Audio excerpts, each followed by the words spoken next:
almost shifting. We got pizza, moving boxes, or else Checkers beats us.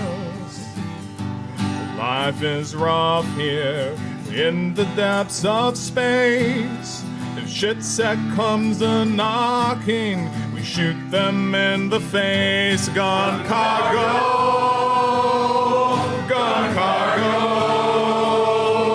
gun cargo, gun cargo. Hail Cargonia, gun cargo, gun cargo, gun cargo. All right, I got another verse. I hear a boy coming right in my instance, and it just asks me why I blew them all away. But I feel so great now with Sovereign Cargonia. Every round we stand our ground. Gun cargo, gun cargo, gun cargo, gun cargo. Hail Cargonia, gun cargo, gun cargo, gun cargo, gun cargo, gun cargo, gun cargo, gun cargo. Hail Cargonia, gun cargo, gun cargo, gun cargo, gun cargo, gun cargo, gun cargo, gun cargo. Get back to work.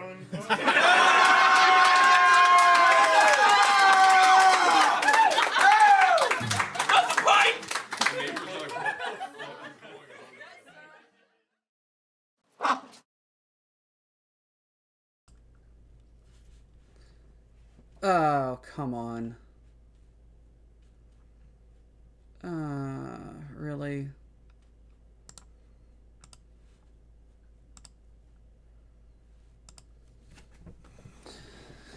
Is this not plugged in the back?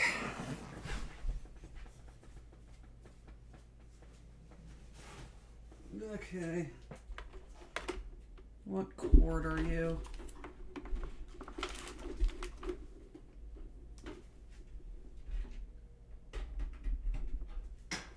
Okay, so you are plugged in.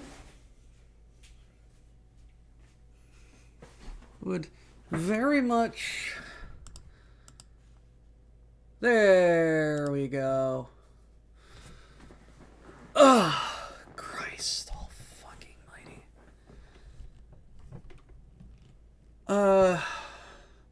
So I just got off the night shift. It's subathon day, and if I don't start now, I think I'm just going to die. So, let's talk about the Twilight House again. Here we are. Here it is. The steaming pile of shit that it is. So let's actually finish reading reading this stuff. Nick Mickles, Mike Mickles, Lego Ideas names Lobster Thermidor. Lives in Sacramento. By day, he works at a school. By night, he roams local musical theaters. Definitely not as a vampire. Since emerging from my Lego Dark Ages a few years ago, Lego building has become a fun and calming experience for myself and my family. It's a contagious hobby, and I hope to infect all of my loved ones. I didn't discover the Twilight Saga as a teen, but by now I have watched the movies to a point where I could almost recite every line. I thought it would be funny to translate these movies and characters into Lego form and infuse a little humor into it. The actual house used in the movie is a stunning piece of architecture. The second floor is a major focal point, so I started with the second floor facade. I studied the architecture of the movie version and then planned my own interpretive blueprint.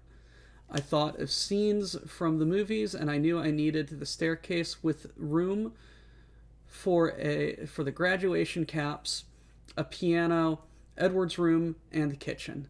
So a lot of the design effort went into deciding how I could creatively squeeze all those scenes in. It took a few months to get it all done, and then it was pretty unreal to witness the project take off. The idea went live on February 3rd in the morning and reached 10,000 supporters by the midday on the 4th. There was a huge and amazing community of supporters that I didn't even know was out there, sharing it everywhere on social media. There are so many amazing LEGO fan creators, and the entire LEGO ideas process from fan design to promoting the final project is really inspiring.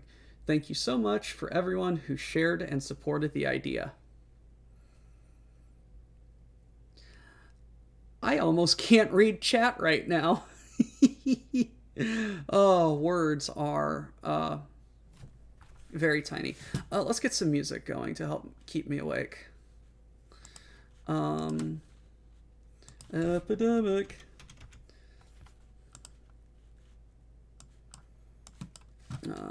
Music. Let's get... Where was that? That alternative again. There we go. Oh shit. Hold on.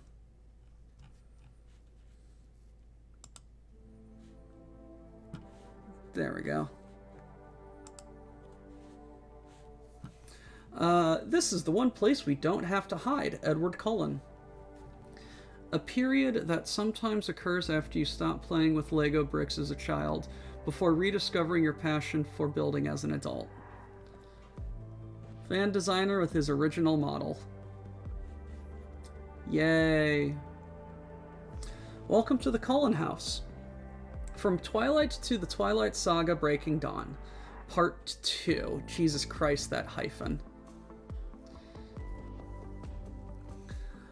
Isabella Marie Swan, Edward Cullen, Jacob Black. Oh god, her name's Isabella? I forgot this tidbit of lore. That's the worst thing. Her name's Isabella.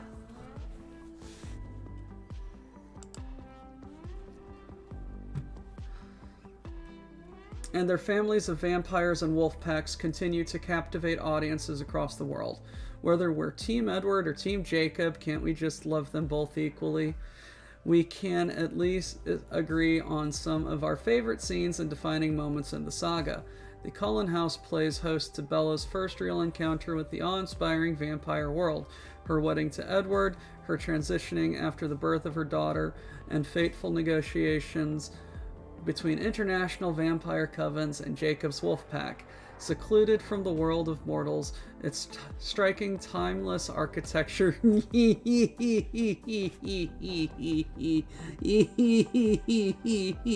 timeless architecture. This is nothing but... This is not timeless. This house would be on Vogue in some ritzy, upscale city block, not wherever the hell they are in the Pacific Northwest. Oh god, this is not timeless at all. It's modern. I'll give it that. Timeless architecture offers serenity and privacy. Privacy with all of these windows? Also, I just realized Do you guys see something wrong with this chessboard?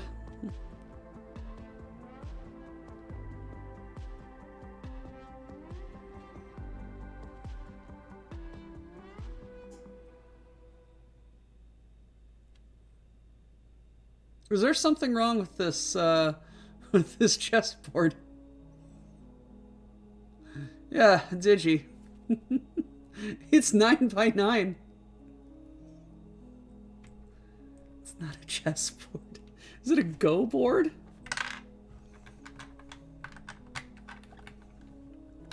I don't know. Serenity and privacy. Not with all these windows. You're not getting privacy.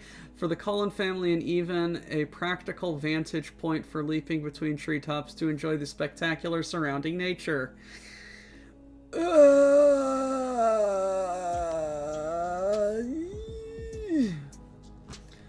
What do you expect? Coffins and dungeons and moats? Yes.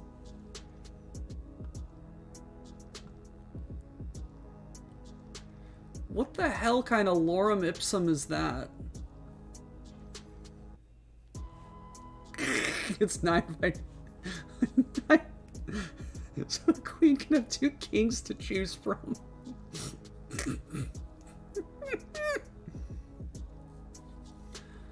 The Cullen House, original house designed by Skylab Architecture, has an almost ethereal quality about it in a way that seems to float among the trees, seamlessly blending in with the forest where the family can hunt their prey. An extension of the characters themselves, the house represents a refreshing portrayal on modern vampires who have spent lifetimes perfecting strategies to exist in harmony with their surroundings, communities, and even natural enemies. Entirely devoid of coffins, dungeons, and moats, this stunning structure takes the classic tales of vampires to a new era. If this was an architecture set in some French suburb, I would not nearly have as much problems with it. But it's not, and I do.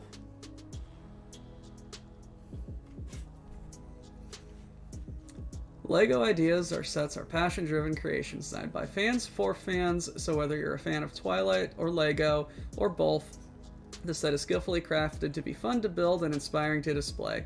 Hopefully, you will feel your creativity sparkle in the process. As you build your model, you can explore each floor and room and take time to make yourself feel at home here. Like its movie version, you will discover that this house holds a lot of secrets, from Edward's Clair de Lune album and music sheet to the baseball bat collection and grand piano. This LEGO's Ideas version of the Cullen House is packed with references to iconic scenes from the saga inside and out. You better hold tight, Spider Monkey.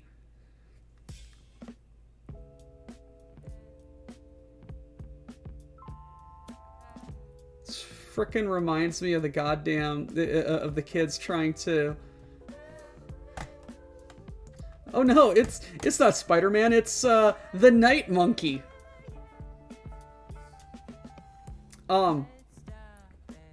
No, their prey is animals, deer and shit, because if they attacked humans, they would be noticed. Let's take a tour. With 7 LEGO minifigures, you can arrange your model to display your favorite scenes or maybe recreate Bella's first tour of the house. After you finish building, each level can be removed to reveal all the rooms, accessories, and functions inside.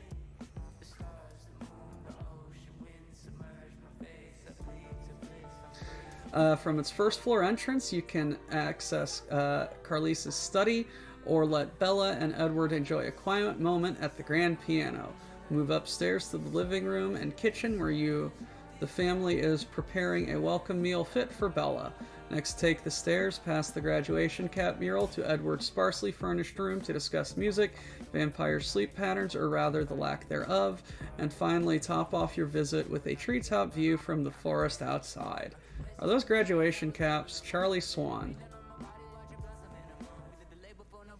This is the first time we see the Cullen House in Twilight. Bella has already met most of the intriguing family of her new school.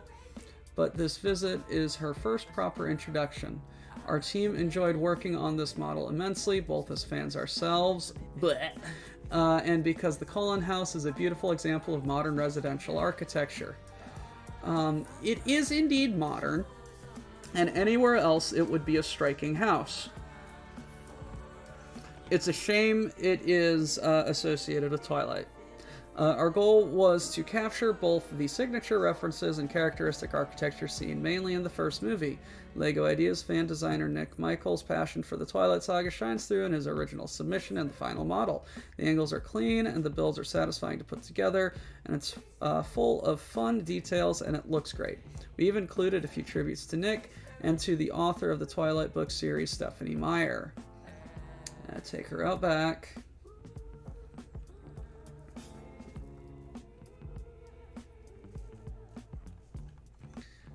All I'm saying is that this house would be better somewhere else. In a different context.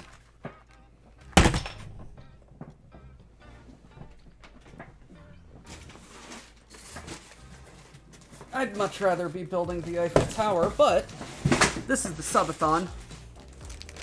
And this is the insanity that keeps you guys viewing.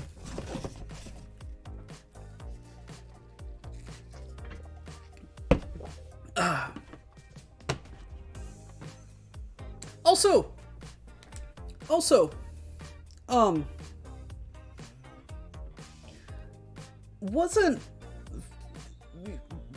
I've ranted and raved about this a couple of times, but I know you all know who my favorite architect is, Frank Lloyd Wright, right? He designed a lot of his houses and constructions in the late 1800s, early 1900s, right? Like the last, like 1890 to about 1940, right? So modern architecture started in 1890 or a little bit before. Modern architecture is old. This, I think, falls a little bit into avant-garde.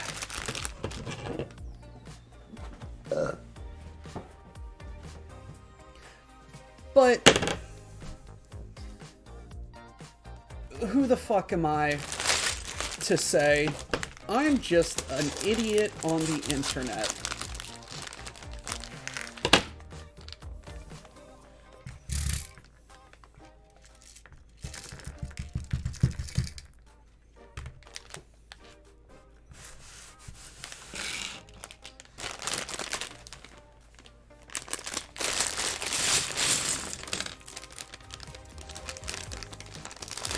It's definitely not neoclassical.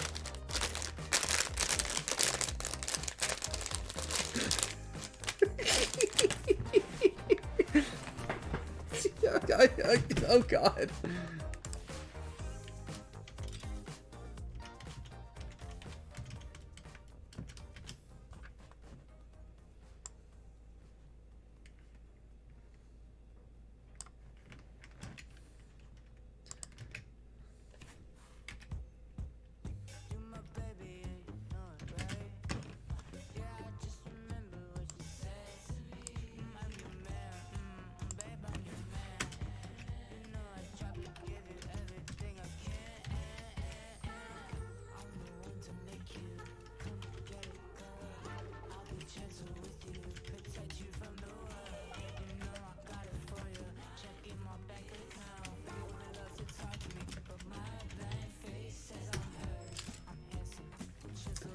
I'm not sorry, Night Owl.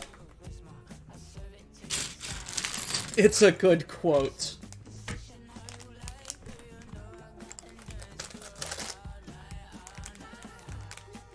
Neoclassical is mostly shit. Just glue some decorative columns to the front and call it a day. No, I hate I hate neoclassical. Like, what I hate is like when you have a perfectly acceptable modern-ish style building and they just slap random ass columns to the around and put like and put some random ass just decorations, and I'm just like, the building looked better beforehand, which I know Ayn Rand, being Ayn Rand, is kind of the central point of the Fountainhead. Man describe the architect. The architect designs and proposes a perfectly functional and very reasonable modern style office building, and all of the people in charge of approving the process is just like, we like your design, but there's just one change we want to do. And they plop a set of columns in, and he says, I'm gonna blow the building up. And then he does.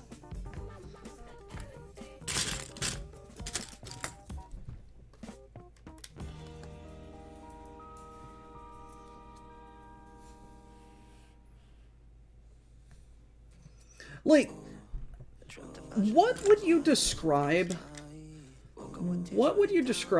the architectural styling of the Capitol buildings, of like the White House, the Capitol building, the Jefferson Memorial, Lincoln Memorial? Is that classical or neoclassical or inspired? Greco-Roman? Okay, yes. And because of that style choice, they went all in on it, right? So it's just like, it's not, oh, let's get a little bit of inspiration here and a little bit of inspiration there and just take it piecemeal. No, they went full in on trying to be like, hey, let's make a temple. And because, as Tired German quoted, never half-ass your shit posts, always full-ass, they full-assed it. And it looks striking. Current residents being what they are, but this is not a political stream. This is a stream about bullshit Legos.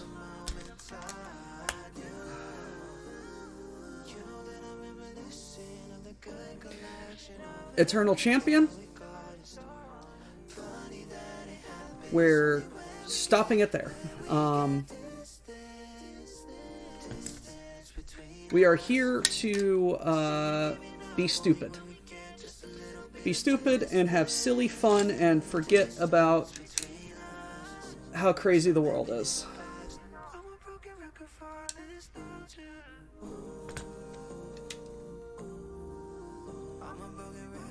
Night Owl, I invited that. It's my fault.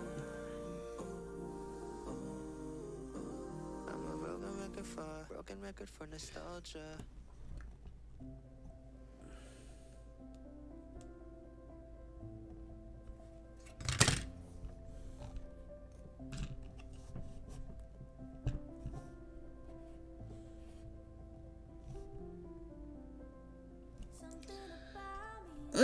But it's like the Capitol building and everything else in DC was designed to have columns. Digi, there's an open invite. Would you like to join me for Lego Talk?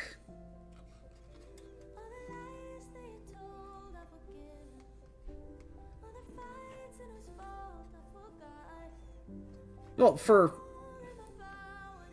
Discord. For BPL. Yeah, Digi, if you want to join, let me know.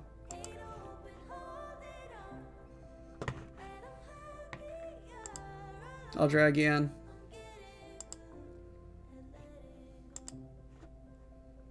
Okay.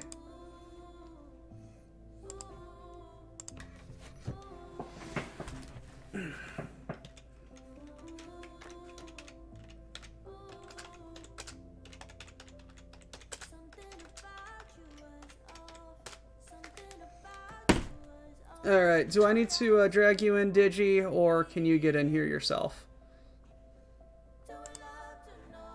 Quack.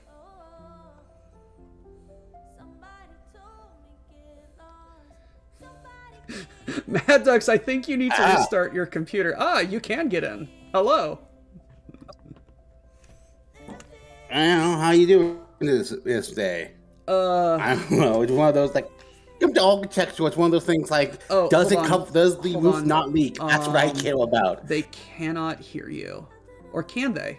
Oh no. Can you all hear Digi? We can hear the Digiman. Okay, sweet. Can because I had to turn the volume up on my stream to see. Can you hear me? Yes, you can.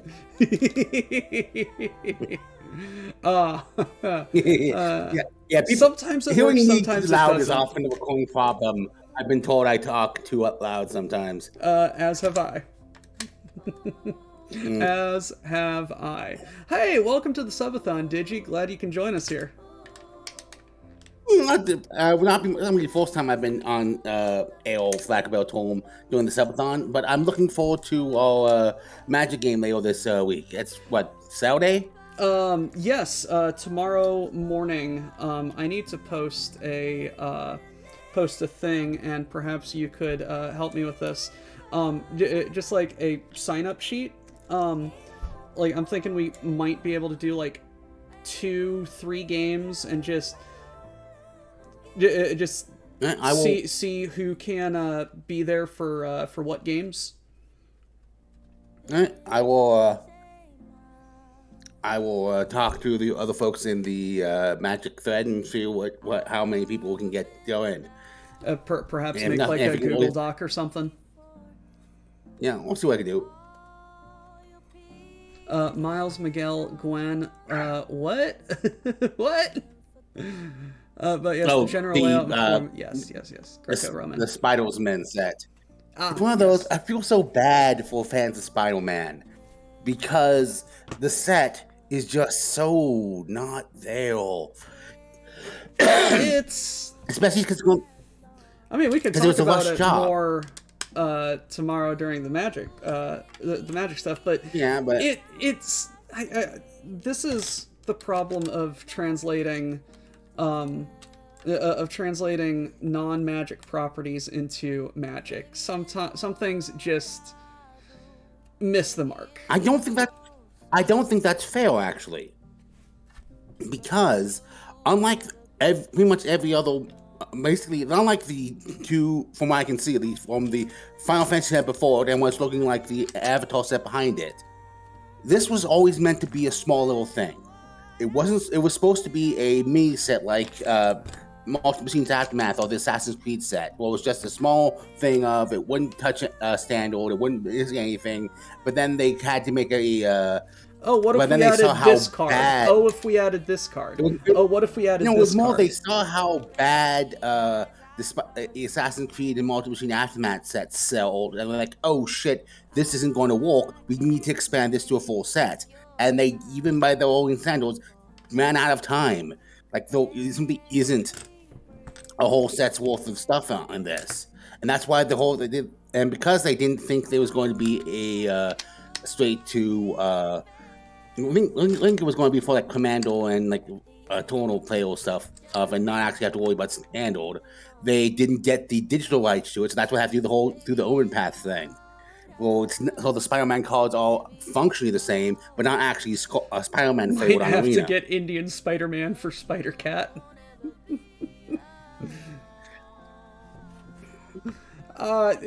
Yeah, it just it's one of it those. just seems But like things that could have been better.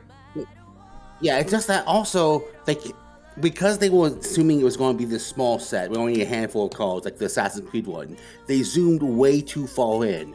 Like there was plenty of room for a wide selection, full sets worth of Marvel Fields cards if they were like X-Men or Avengers. But just one superhero was too close of a zoom in, and you can feel how much just isn't there. That and like you can also see like one of the bad downsides of them having to expand the set plans when they realize, oh, the mini set isn't going to work, is you can see just how much they went out set. Like, okay, shit, what about Spider-Man? It's set in New York. Let's have a hot dog stand, because New York things, and having a car that's a bagel. And just So,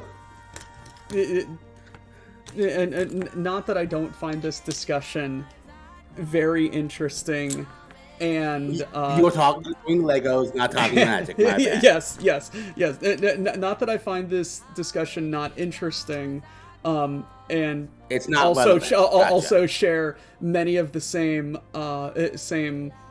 sentiments as you. Like it's modern Magic. I love playing Magic. I don't agree with some of the choices that they're making, but this is ostensibly a Lego stream, and ostensibly a Lego stream about Twilight. Yeah, Twilight Desert was a weird thing in that So- it's always been the fad to mock whatever young girls are into these days. Like you see, it was like Twilight's the big one. Before that, it was anything too femme coded, Buffy. which is kind of its own bullshit thing. Buffy, that sort of thing, like one of those. And well, that's kind of BS. I can admit that. The problem was, it's hard to defend Twilight when so much of it was your just baffling choices. Like very technically poorly written. Yeah, like my opinion of it is, and I couldn't really talk about it much on earlier this week because everyone was asleep. But it's like my opinion of Twilight is like I don't hate it because the vampires sparkle. I hate it because it's poorly written with very poor writing mechanics implemented in it. There's a lot of things that I've read that I've just been like, this sucked and I don't like it.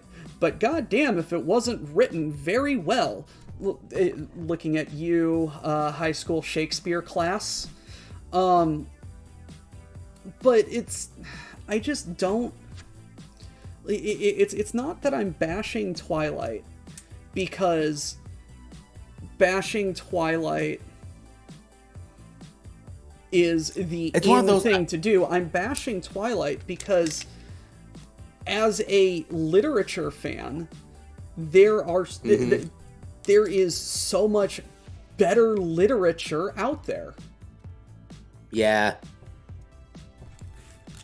That's one of those also, like, a lot of things about the Twilight novels just kind of don't make any, like, talking about, I'll admit, it's been years since I touched any of those books. I barely remember it, but from what I do remember, a lot of it just was really convenient. Like, I don't know, man. It's one of those. My brother once said about I think it was the Ghostbusters with the female cast one, and talked about way too much of the negative talk around it was how it wasn't Ghostbusters. My brother was like, no, that wasn't the problem. The problem was it also wasn't good. Yeah, no. My friend, who is a massive Ghostbusters fan and also a massive Lego fan,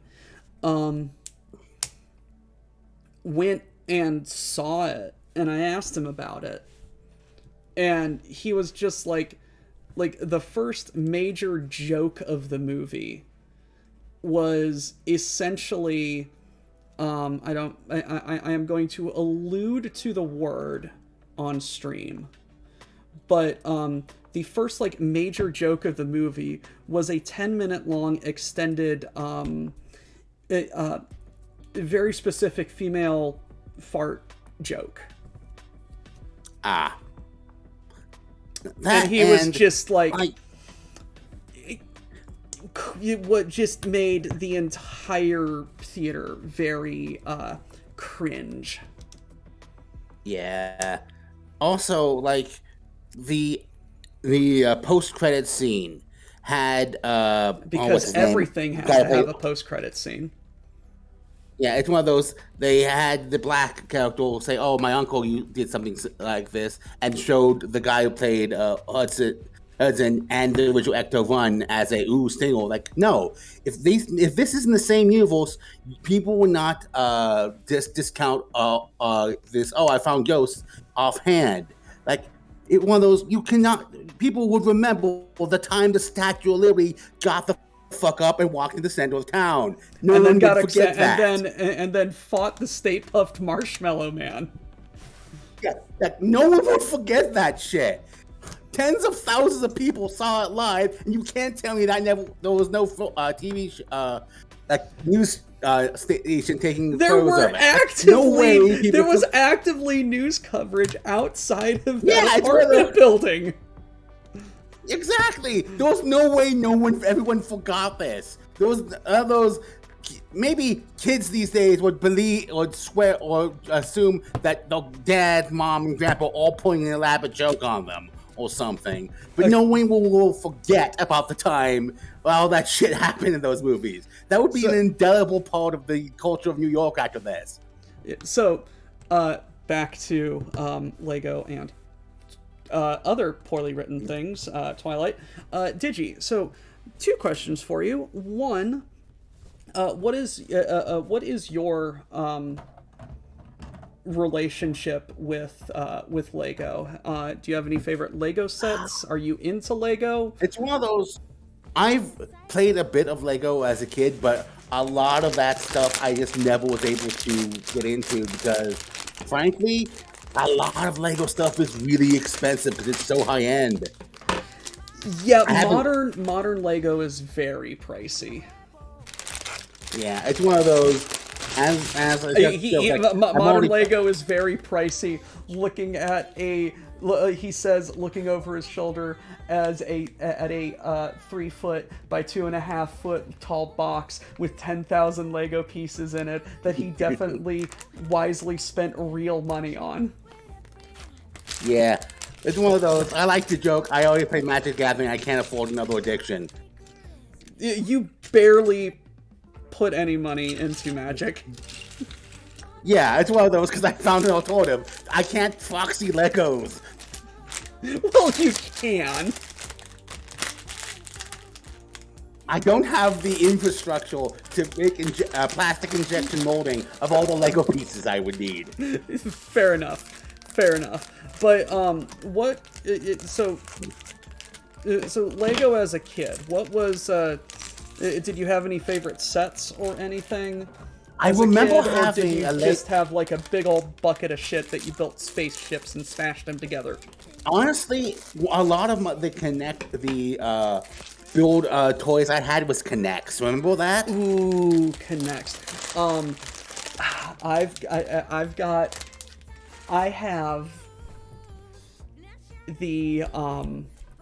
have the Connects mechs. I've got a couple of them. I have nice. the Mad Cat set, and I've got a Hollander and a Legionnaire. The Mad Cat can turn into an avatar. Airbender or the mech, or was another mech? Okay, I'm gonna say, but probably like is it? I mean, I've seen Mortal crossovers. I say before I play Magic the Gathering. But yeah, I wouldn't be surprised. I've seen some weird crossovers over the years, which is part of the reason I'm fine with Magic leaning into other IPs. Like, I remember as a kid, I designed, what would a Lord of the Rings set look like, and designed cards for that. Like, I did that as a kid. I have no place to stand on for people who wanted that as for an actual Magic. One of those, oh no, it's going to affect. And I've never cared about competitive play, so I really don't care that, oh no, the broken card this year has a Final Fantasy flavor to it. And there's always going to be a new broken card. So, oh no, the broken card is flavored after a other property. That's been basically my thing about without hopping on Magic again. Is like part of the entire premise of Magic. The premise of Magic being these are stories based. This is a universe with infinite number of planes, some of which are based on stories you already know, has been the premise of the game since goddamn Arabian Nights, the first expansion set. No, absolutely. Nope. It's like, I don't hate the universes beyond, I just hate that they're not telling Magic stories with them, you know? I mean, you say that, but there's... Ironically, I disagree, because it's perfectly fine. I don't mind having a game piece that has a different cards, a different IP set on it.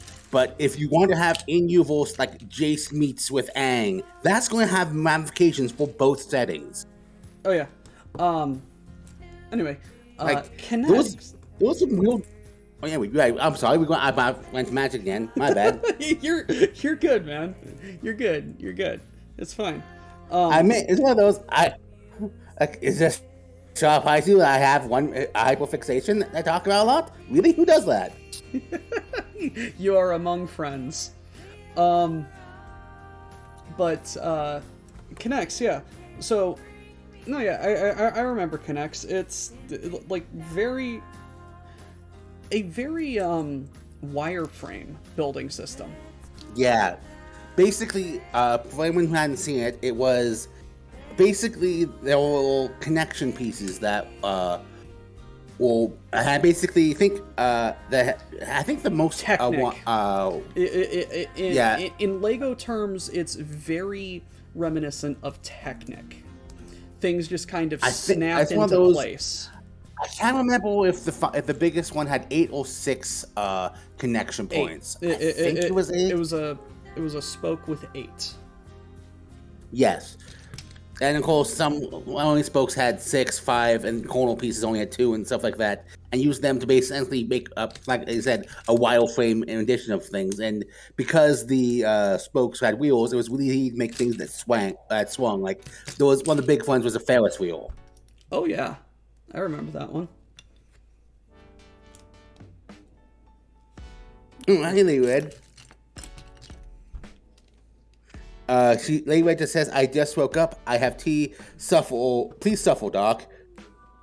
So, are you indeed suffering? I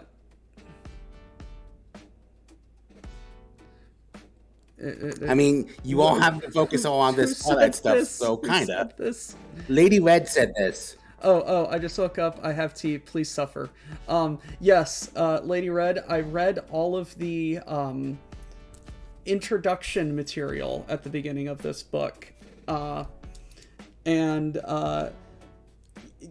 it had words. Yes.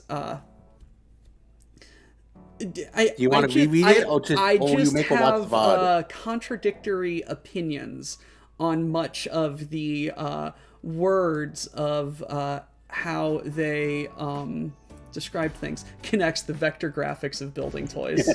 I mean, you're not wrong.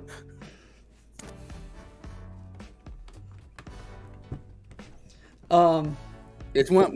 This house is both timeless and modern. It's definitely one of those things. It's barely one of those things. Oh, Lady Red, we have an architecture quote. from Night Owl.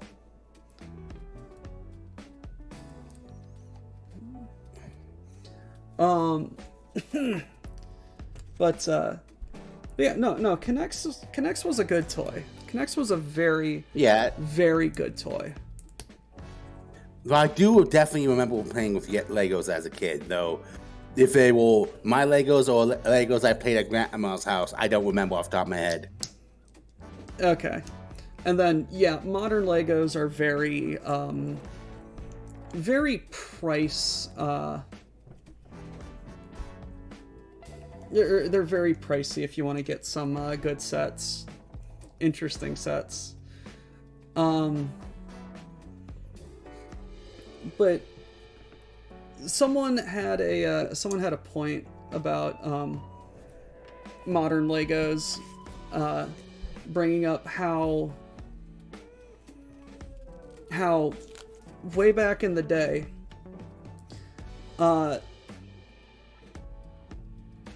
Batman had a lot of Lego sets. Like, Lego Batman was like one of the like original superhero Lego crossovers.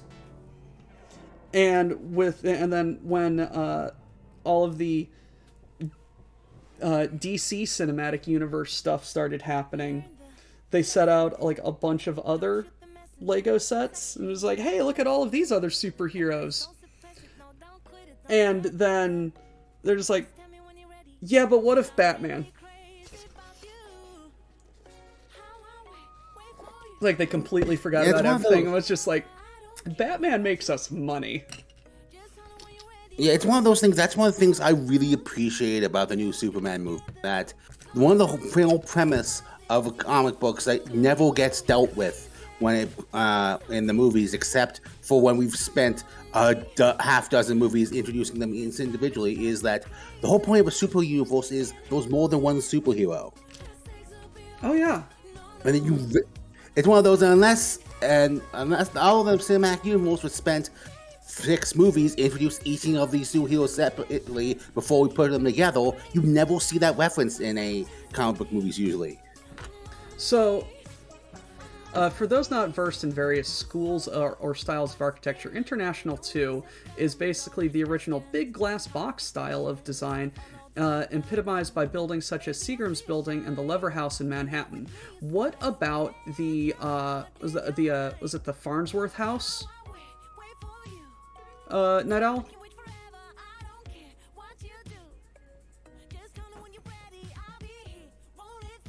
I think that's what it's called. As I said before, architecture is something I know very little about. Other than, me trying to functionally, does it keep the roof off of my head and not leak? Then yes, the Edith Farnsworth House in Kendall County. This is in Illinois. Where the hell is this? Oh. I could have visited that when I was up in Chicago. Fuck. I'll be honest, like 90% of what I know about Chicago, I learned from the Dresden Files. Yes. Thank you kindly. Other manager is a decent guy. Slightly on the phone that reads Tim, last name Schmott guy. Complete with fancy border and everything. Biggest label I can presently print. Ducks. So, on to the subject matter of today's stream. After many distractions, Digi, what is your relationship or knowledge of Twilight? When did it enter your conscious observation, and how did you feel about it? It's one of those things. I read the book it has to have been 20 odd years ago, mostly because 2008. I was making, but it's one of those. I checked it out of the library because I was ask someone about it. So it's like, don't knock it unless you try it. And like, okay, fine. I suppose I can read it. And just like, What's the no, worst, you know? just no. It's one of those. At least I can say like I didn't just mock it to mock it, but just. You've read it, so you get so you've read it, so you've cashed the check. You can mock it, kind of. Yeah. Funny is, I've thankfully forgotten most of it. So, yeah. Glass box. That and the movie. Dogs. Then the movie made the franchise ubiquitous. That they did. And it's like, I kind of hate how it's affected vampires as a subject matter going forward too, because Yeah. if I'm recalling the movie properly, there was some sort of comment or other in Hotel Transylvania that what's his, I forget the character's name, but I know it's fuck his nuts, Happy Gilmore, Sandler. Adam Sandler, yeah. I know it's like, I know Adam Sandler as his character had like a couple of digs about like sparkling or something like that. He's just like, no, I burst into flames. Yeah, it's just one of those things that, let's just say I saw more than one parody about Blade being sent after them. Yeah, no. And it's just like, in terms of like, we're nerds, we do RPGs, so Vampire the Masquerade, like, this is, so it's like, even if sparkly ass vampires existed in Vampire the Masquerade, and this is me knowing next to nothing about Vampire the Masquerade setting and anything in it. I think I know more about Vampire the Masquerade setting than I do about Twilight, because I had one of those. I was very briefly in a World of Darkness game because, but basically it stopped because the game master was sent on deployment. So I think I was in that game for like 2 months before the game master had to be sent out. Yeah, it's one of those. It was his game. He owned the books, and we went to his house to play it. So it was the whole thing was just, yeah. It's one of those. I can't. So when he got shipped out, obviously the game died, and by the time he came back, his marriage kind of fell apart. But that's kind of a whole bag of worms that isn't really my business. But yeah, it was a whole to do. So it's like it stopped because he got militaried out of there, and then when he came back, he had an entire other can of worms he had to deal with. So it just kind of never picked back up. Yeah, but it's just like, from what limited knowledge the both of us know, it seems like the Cullens, like, even before the story of Twilight, like, starts with Bella moving to the Pacific Northwest, like, they're constant, like,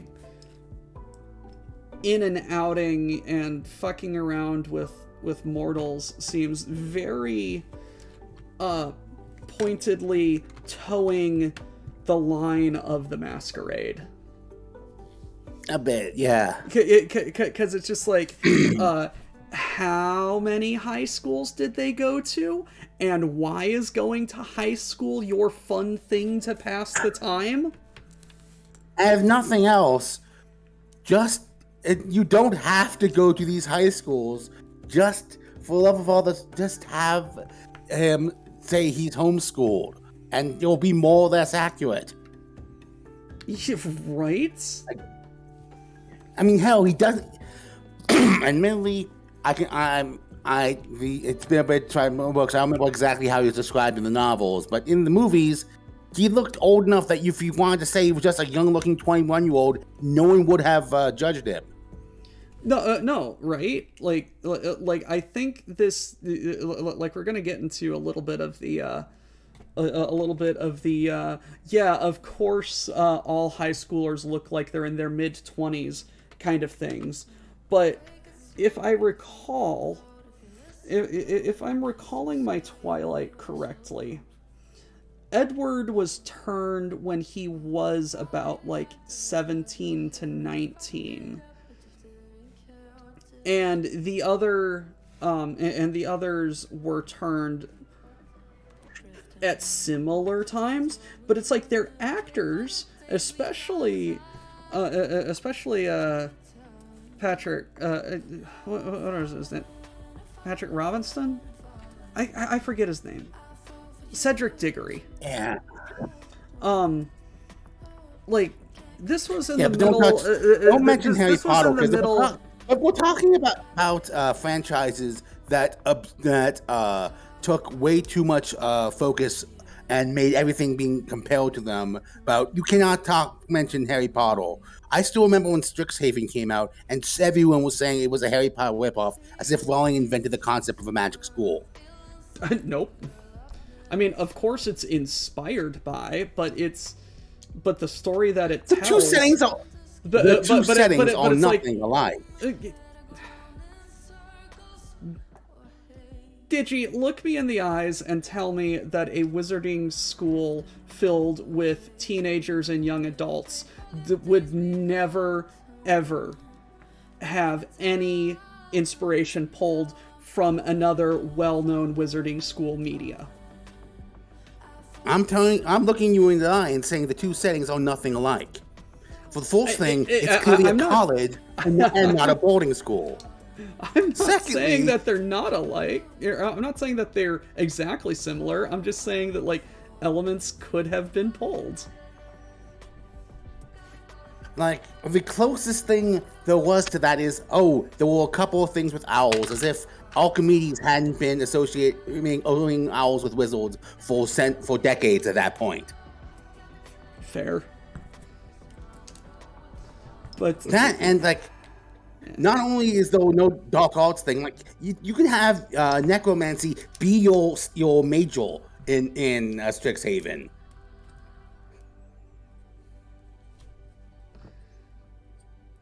So is that, and there was a sport. Like, yeah, most colleges have sports.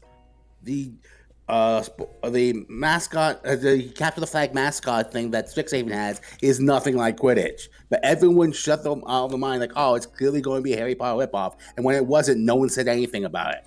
So, in fact, there was an entire subreddit about people comparing anything fancy to Harry Potter. It's called r/read another book.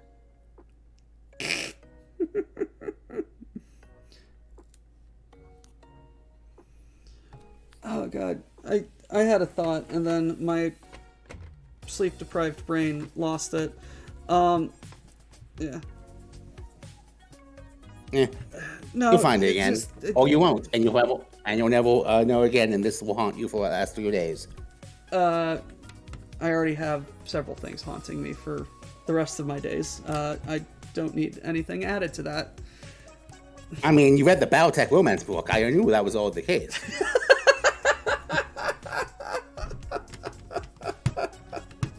Oh god, it's not a good book. Mad Ducks, I see what you're saying there, and I want you to know that some editions of D&D agree with you. And I think it was like second or fourth, I don't remember which one, but in second or fourth, all healing spells qualified as necromancy. That was the school they were in. Because necromancy was about moving life force around, usually into dead things, but just moving life force around. Healing magic for when you turn up late.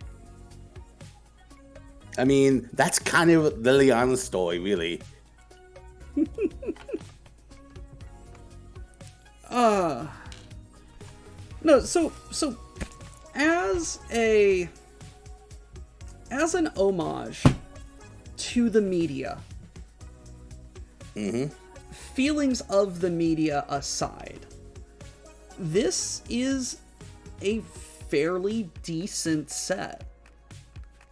Yeah, it's like, one of those. The build is solid enough. The door notwithstanding, the build, the garage door notwithstanding, the build is solid enough, and when it says, "Oh, this is a reference to this scene or this room in the house," like, I'm just like, yeah, that's pretty good. I can see that. It's one of those.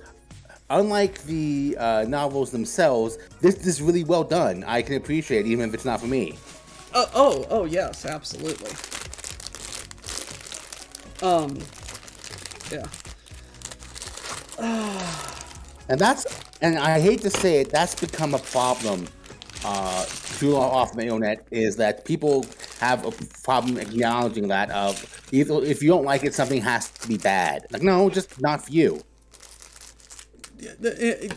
One of the few things that I think the entire internet, I asterisked most of the internet can't agree with, is that we don't hate Twilight because it's popular. We hate Twilight because it's objectively bad and poorly written. Yeah. I mean, the less said about the infant how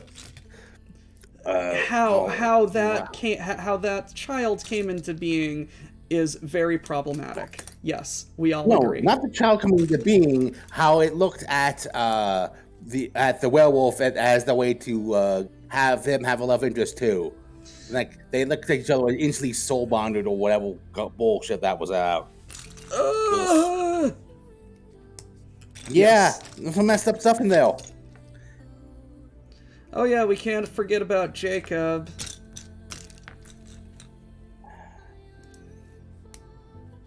Like, in as much as I had that the story is expecting you to root for either of them, it's less that I'm pro Jacob. I'm all anti dealing with this creepy ass vampire, and not because he's a vampire, but because he's dating someone who is literally centuries his younger, and trying to speak though it wasn't something really creepy. I think I really wish Lady Red was here again. I know you're listening, Lady Red, and enjoying yourself and cackling madly. But I recall something, predetermined, predestined, loved, something. He can't fight it, something. Shut up. This is how she wrote it. Yeah. And it's.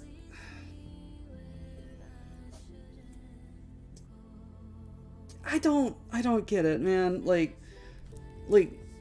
I kind of, I would have loved to have seen a story about a vampire, like, struggling to maintain, like, human morals as an immortal vampire, and like that would have been a lot cooler. And then, like, a human trying to understand what it means to be a vampire. But instead we got utter tripe. Yeah, to be fair, though, in the small bit of defense for the series, it isn't unfair to judge a book or movie or any piece of media for what it's not. We can all say, oh, there were so many more stories you could have told in the prequel trilogy that would have been better. But that's not what was written. You can't judge something by what it isn't.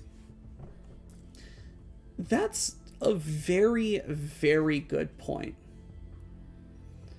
Half your age plus 8 really gets a bit awkward once you're in your second century.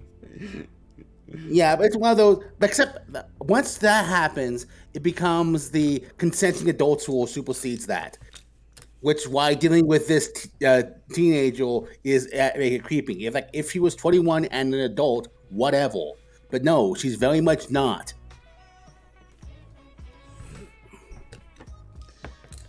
Twilight is problematic. Yeah. Get in the door hole.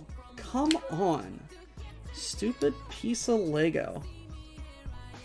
I'm going to say, that seems wheeled out of context. I'm not going to say anything. I know what I said. I said it on the internet. With all of these people ready to quote me for it. Lil Troy, yes, I do have to be that loud. As stated before, I have trouble being quiet.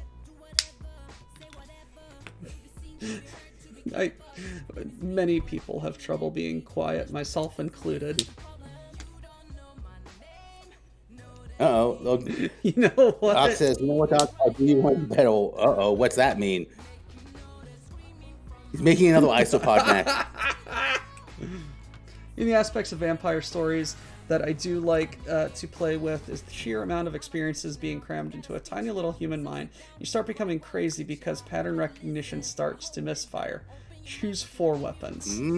Every so often I find out that people actually listen to what I said, even though I didn't listen to what I said. Yeah. Choose 4 weapons. Isopod mech. Let's see. AC-10, large laser, LRM-10, and because close range gets funny, a flamer.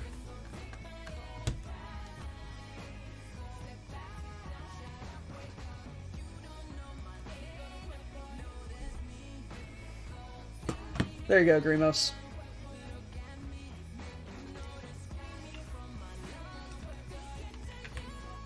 I don't know what that is going to do for a mech, but I think that could be pretty funny. Yeah, Mad Duck, you say that, but the problem with people not listening to you is that you say funny things. So the point, if you want us to not listen to you, stop being so damn funny.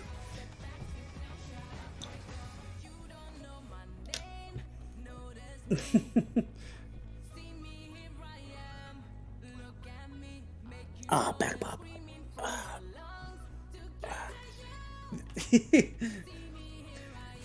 Here's the thing, Mad Ducks. Mad Ducks, like, as someone who has actively hung out with you multiple times in real life and been to your house, so's the rest of the world, and a little bit more so than you. So your impairment of logic is counterseated by the logic impairment of the rest of the world being even more crazy. That, and you're not a Vulcan. You're not required to be logical. That's like saying that you're disabled because you can't, you don't have gills and can't breathe underwater because you're not a fish. What's the old joke? Don't judge a fish by its ability to climb trees. Mad Ducks, I always assume when you say you're bowling, that means you have a drill somewhere. Because otherwise, that is very clearly not the case. He also claims to not have a very strong spice tolerance. As someone who was almost killed because of a freak serrano pepper incident, he stood still and took it like a man. Let's just say that if and when I do meet, assuming Ducks comes to me up this year and I get to meet him, I will be afraid to eat anything he describes as mildly spicy. Anything he will describe as mild, I assume is going to blow my tongue off. I only pepper sprayed us a little, the entire house. Your child closed his door and opened a window.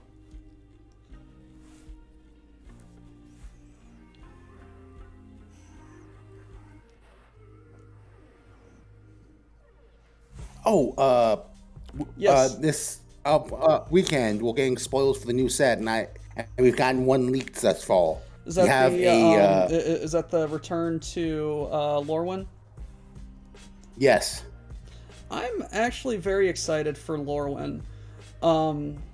Like I've never actually I never actually really got into Lorwyn proper when it came out because I wasn't around in Magic when it properly came out. And then everyone's just like, oh, Lorwyn was such a good set. And I'm just like, okay. What made Lorne interesting was, basically, in a way, Lorne is kind of...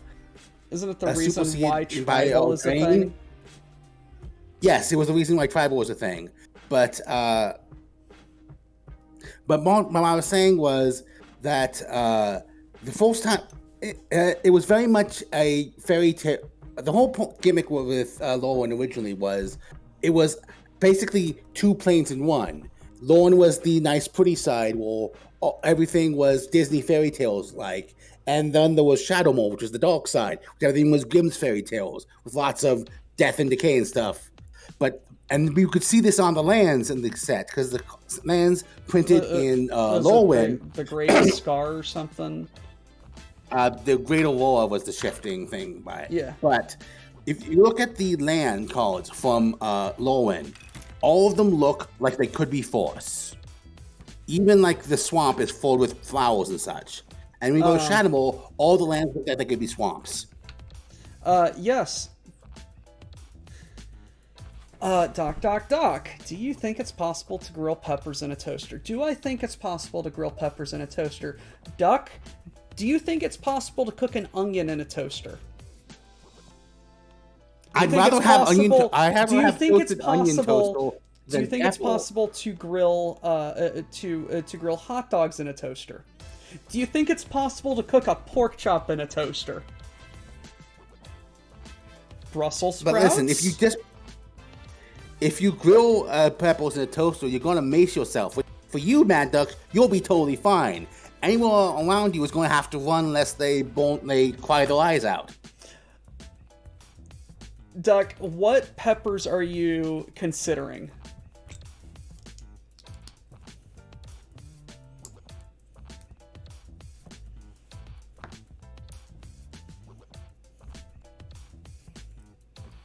I feel like I'm responsible for some of the things Doc is implying.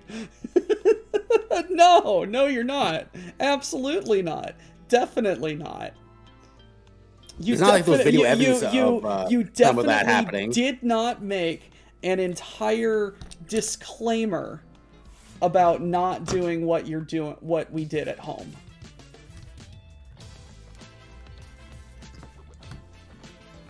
Serranos.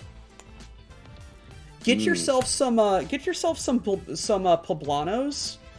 I think poblanos would do very well for toaster grilling. Poblanos, like Digiman, you are in and or around New Mexico, yes? I am indeed in the state of New Mexico. And that is all we need to know. And poblanos are very popular in New Mexico, yes? There's all sorts of pebbles varieties, but I will be entirely honest, I've never been much into pebbles, so I don't really pay much attention to what particular variety of pebbles are. You can just get pebbles all the time within the season. Like, if you come down to the store so you are definitely not Peter Piper and never picked a never picked a peck of pickled peppers. Yeah, I am not. Zip zap zoop. I am tired. Poblano. But my point. Sorry, go ahead. I was gonna say, but if you get here in the right time of the year, or just like going into the local grocery store, you can find not only like breads with built-in peppers, those like pies. Like you want apple and jalapeno pie, you can get it here in the right season.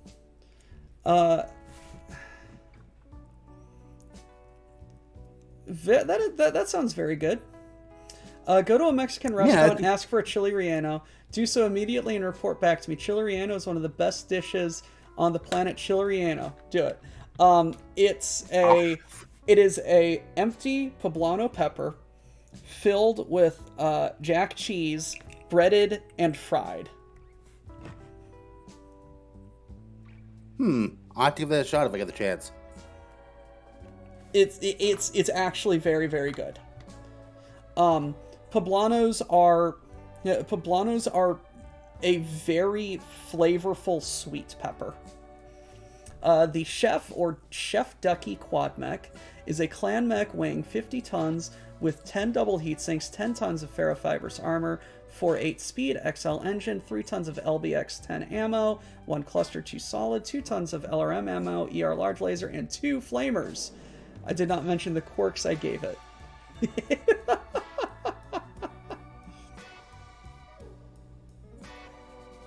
Good morning, Zerg. Yeah. No, so Dux has an appreciation of non-spicy food as well. Yeah, it's one of those. I never said that he doesn't eat. I never said that he eats only spicy stuff. Just saying that he eats spicy stuff that was spicy enough that I will feel my tongue melt off if I ever try it. He took me to he took me to a Mexican restaurant that he and his wife regularly go to. They got an order of salsa, and we brought it home. And he looked at me and said, "Oh, they made this one a little hot today." And here I am going, "You don't say." Really good flavor. Yeah.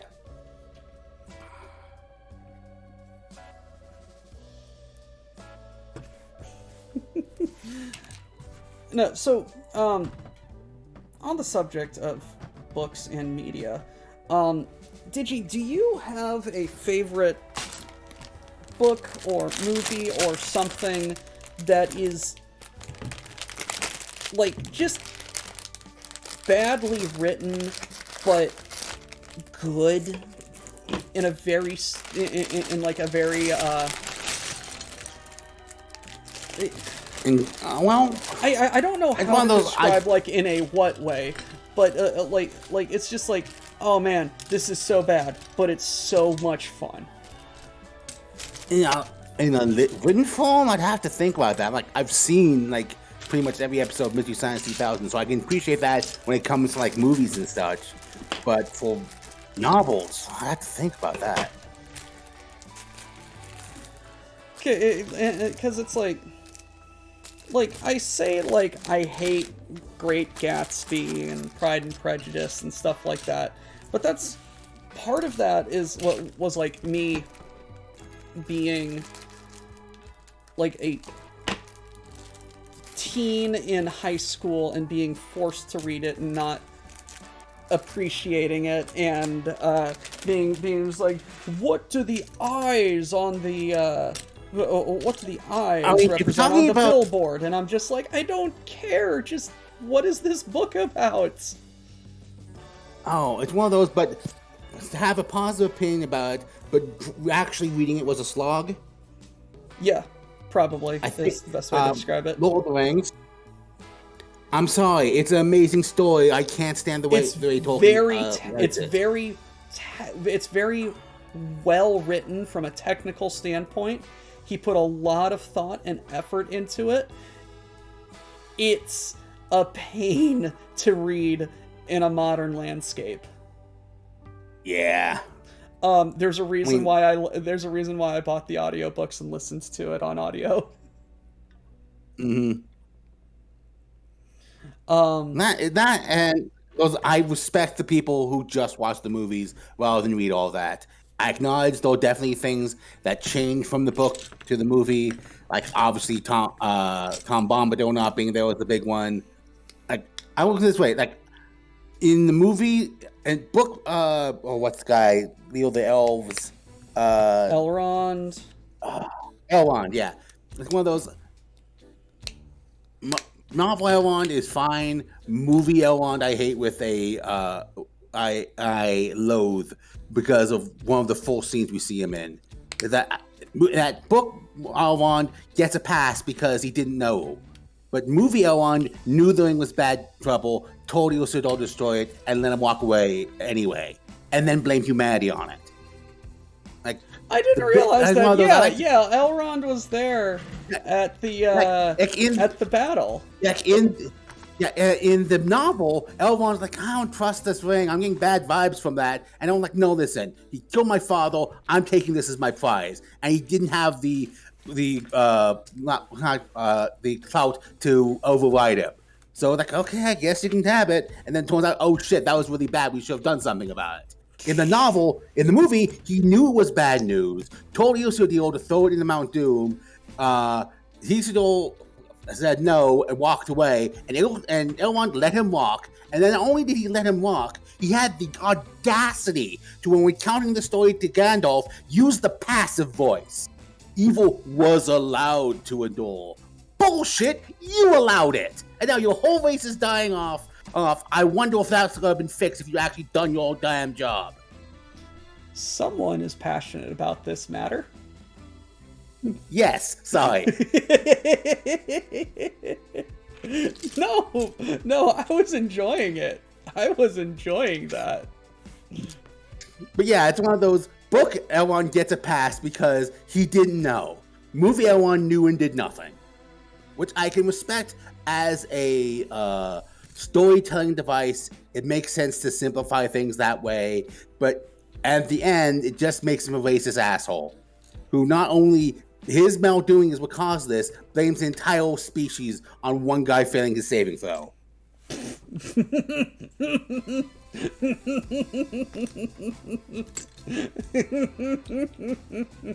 Yeah, being reductive, yeah. No, it's like back in the day, it's like I tried to read Lord of the Rings and I'm just like, oh wow, this is wordy. This is very one of those- wordy.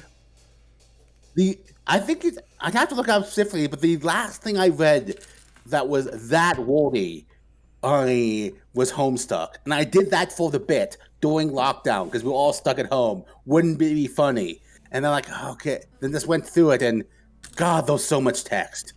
There's so much, and it's one of those, and it's almost all of his conversations. Like people will be Isn't talking to each other. Homestuck like a webcomic? Yes, it is.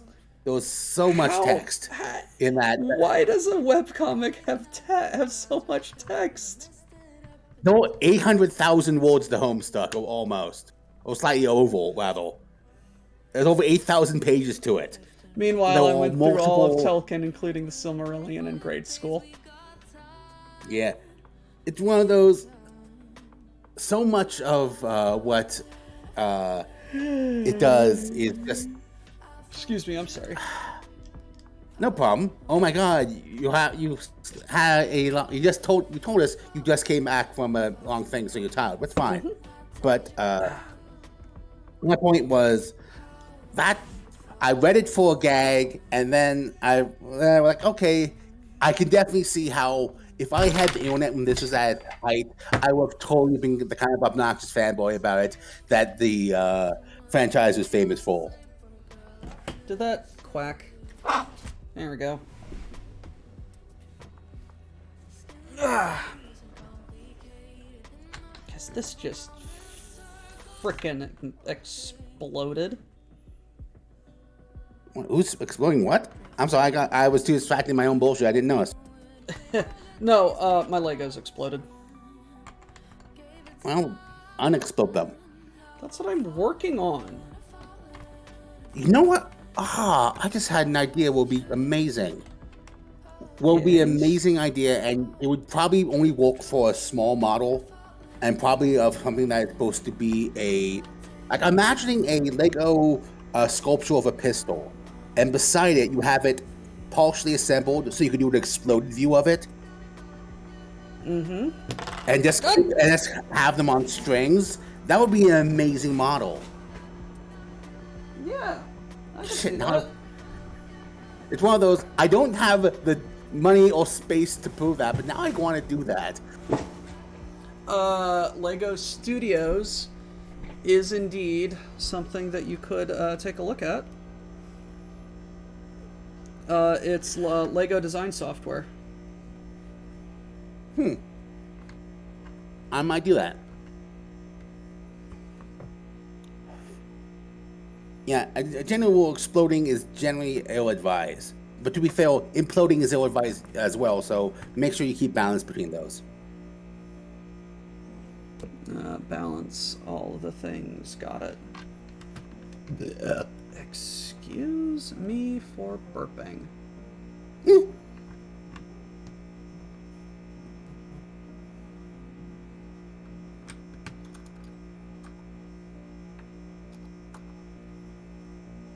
Okay. And then reassembly.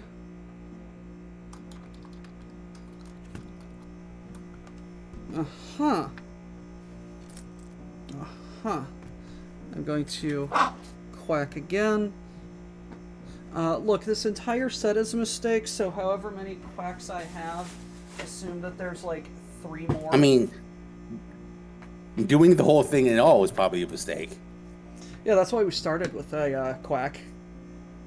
Makes sense. Oh, and fun fact, I just realized I have it on my table and I hadn't doing, but I recently updated one of my decks because it was based off of a precon, and realized, oh, it has 2 game changers in here. So I should probably remove those before I actually put stuff away so I can play around in the. If I want to get, basically I'm deciding what actual decks I'm bringing to the meetup versus how many of my proxy decks I'm bringing to the meetup. Yeah. It's like I generally don't care about that kind of stuff. I'm just like I trust people. It's a very good tool for discussing power levels and what kind of games you want to play, and I've started to come around to it. But it's just it's one of those. The people I want to play Magic with, the people I want to play Magic with are very good at communicating what their decks do. Yeah, but one of the cards I pulled out was Deflecting Swat, and looking at, oh, this card is $50 now, huh? What pre-con was that in? The one with Calimax the Storm Style from the Ikoria sets. His whole gimmick is, if he's tapped, when you force cast your instant or sorcery spell or turn, he'll make a copy of it. And whenever you copy an instant spell, he gets a +1/+1 counter on him. But basically, he's instant tribal, for lack of a better term. And he makes a lot of copies of stuff. Yeah, not as many copies as my Zada deck will do, right? but that's because Zada is. Yeah, he's more of looks like a Stegosaurus with lightning on him. All right. Anyhow, yeah, I have this $50 card I've kept in a sleeve and not really messed with it for the last couple years.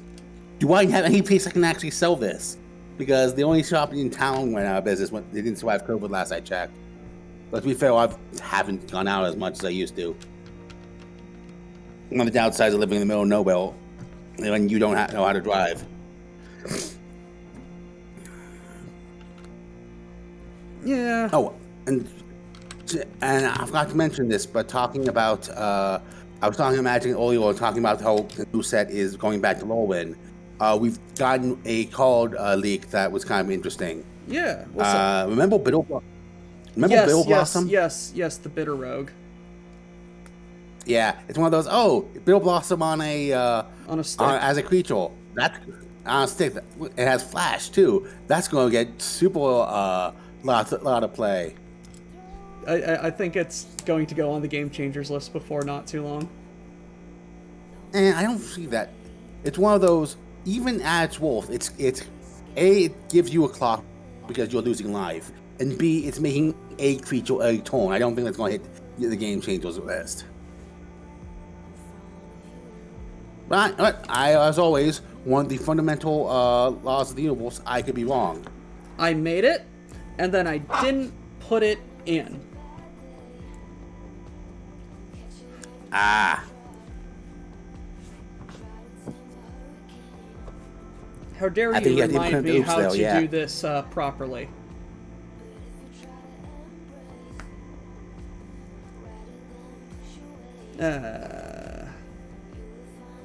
This is a set and a half.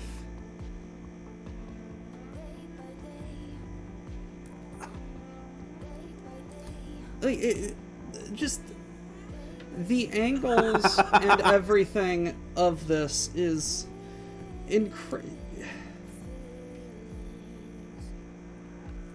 This is not a house, this is an art piece.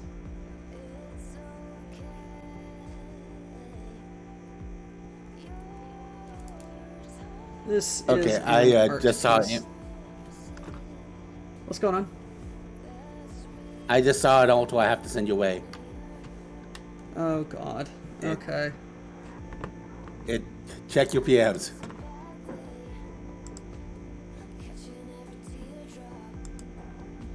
What the fuck is up with the lizard?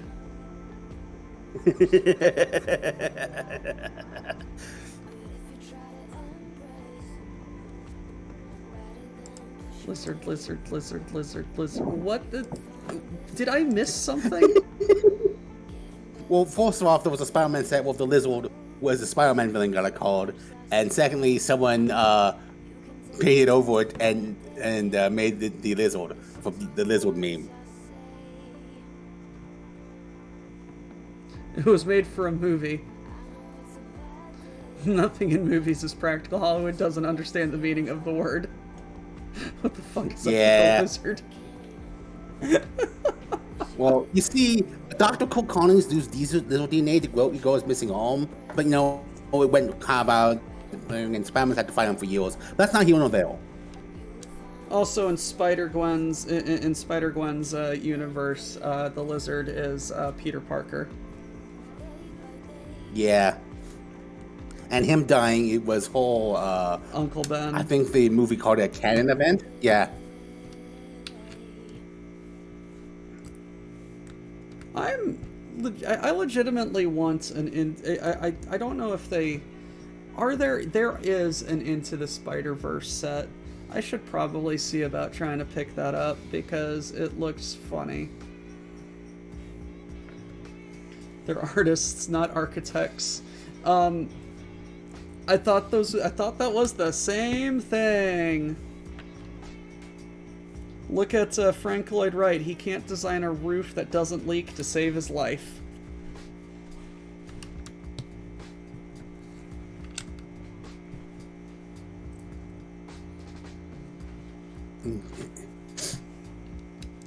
Yeah. No, it's like Spider-Verse, those movies should not have been as good as they are. Like, I will admit, I saw the first one. I didn't touch the second one because I'd been born too often. I'm not going to watch them until I can watch both pieces, which probably won't be for another year and a half, or by this point. But yeah, it's one of those. Once both of those things come out, then I will watch them. Because I got born by too many. Born by too many. Oh, this is This is Harry Potter movie 7 Part 1. No. When the whole thing's ready, I'll watch it. Until then, I'll live without. Into and Enter are very good. Like, legitimately, very technically good movies. Oh yeah, it's one of those. I've heard amazing things about. I heard amazing things about the second movie. I saw the first one, I loved it, but I will wait till the third one's out before I catch it in the second. Fair enough. Fair enough. I also didn't enjoy the cliffhanger.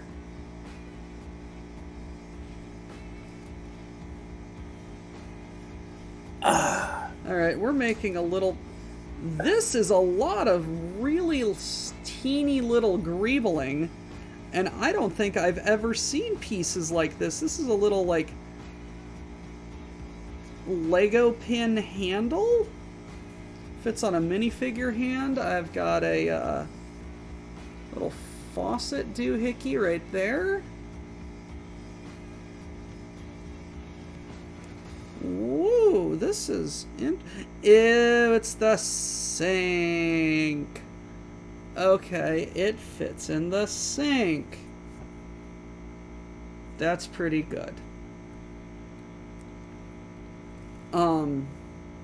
But no, one of my favorite, like, what I love about what I love about the Spider-Verse movies is they know, or the animators made it knowing it was a movie, or like a comic movie. So it's like they told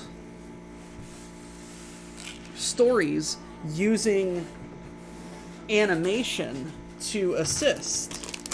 So Yeah. one of the things that I recall is they when Miles is learning to come to terms with being Spider-Man, he's animated like every 3 frames. So it's like he's looking like very stuttery and jittery and not very confident with his actions. And then when he starts swinging and learning after the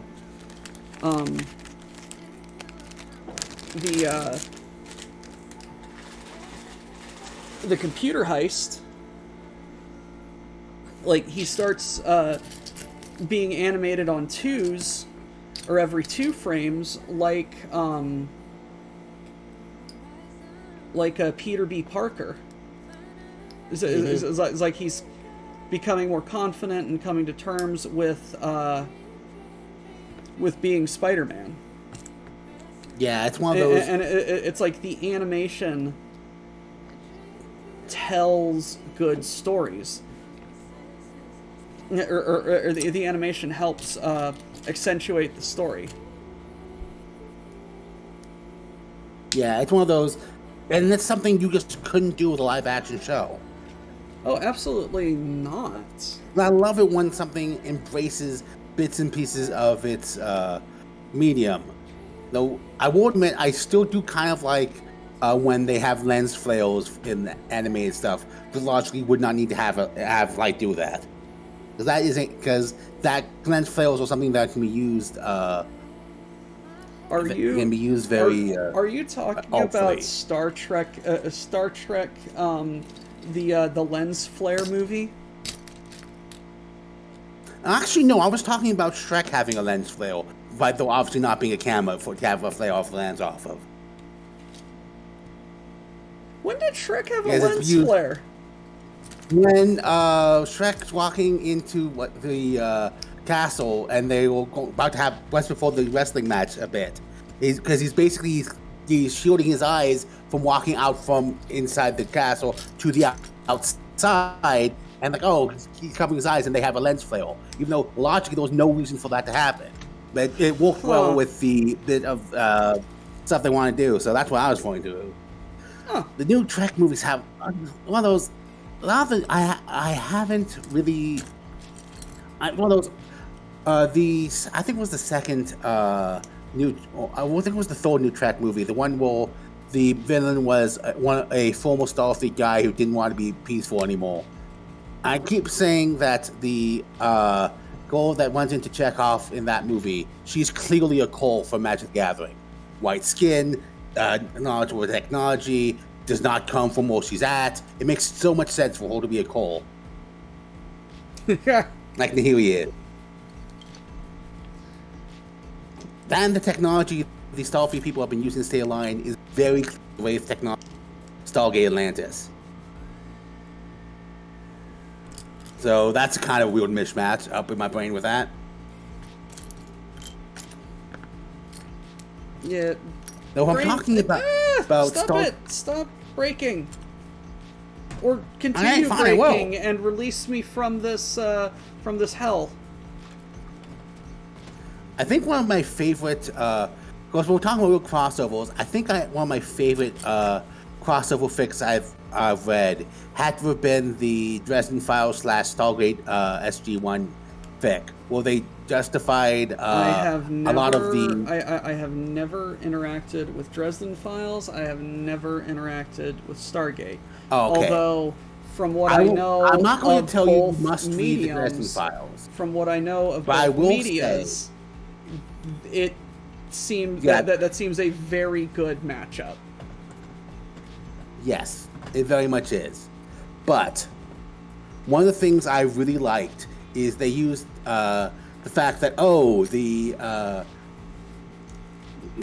idea of, okay, if the Fae did exist in this universe, it would be explained like, oh, how the hell did primitive humanity, if all the Goa'uld are so goddamn powerful, how did primitive humanity kick them off the planet, other than just like overthrowing one dude? Well, because they made a deal with the Fae.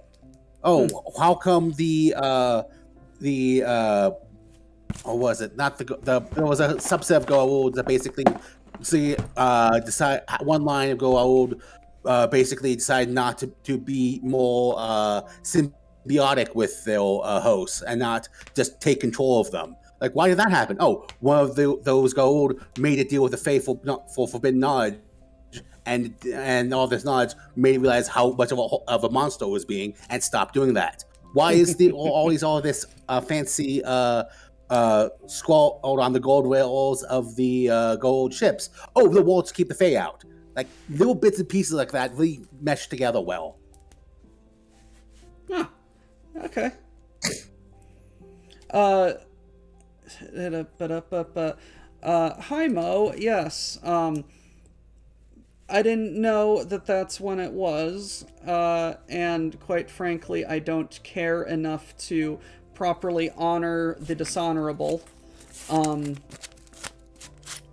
I feel that doing this during the subathon is a bit more apropos and more on brand for the BPL than waiting for the anniversary of Tripe. Yeah. Also, Mo, if you're not at work, you can you're more than welcome in to be an utter chaos goblin. I mean, that's why I'm here. Distracting me with magic talk. Yeah. Like, I haven't updated my decks in about 6-7 months, and I'm just like, there's too many cards. Kinda. Though one of the benefits of playing digitally, like in the Legion, is like one of those. Oh, I don't have to build the deck if I don't want to. Just find someone who's built a deck at the right power level. This is true. You can also, it also allows you to just build the deck in Moxfield or something, and then just be like, yeah, I don't have the cards, but here's the deck list. Yeah. Oh, as I showed you, I've installed this, given the secrets of how to import media into Tabletop Simulator, and I've just made my proxy decks in digital form on that, so I can swap about the Homestuck deck just to mess with you all if I really wanted to. I appreciate your dedication to the shitpost. One of these days, I will finish that BattleTech deck I've been tinkering with, but finding alt for BattleTech stuff is so hard. There's so much to sift through. It's not like there's a convenient borrow just have the card images to search through. Motherfucker. I hate this. I hate this house. Uh-oh, what happened? I missed a step. Also, Mo wants to tell you that Muppet Who's the Chef is coming along. You're being thrown into Muppet form. Yes. Please stay tuned for definitely totally reasonable things here on WBPL 76. Totally reasonable things. My certain definitions of reasonable.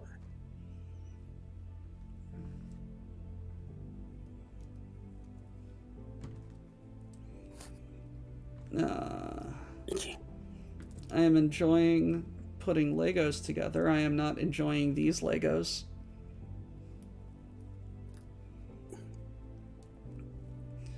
Mostly part of, oh, it's a refrigerator. It's not a door to the outside, it's a fucking refrigerator. I mean, The lion, the witch, and the the vampire, the werewolf. The lion, the werewolf, and the giant refrigerator.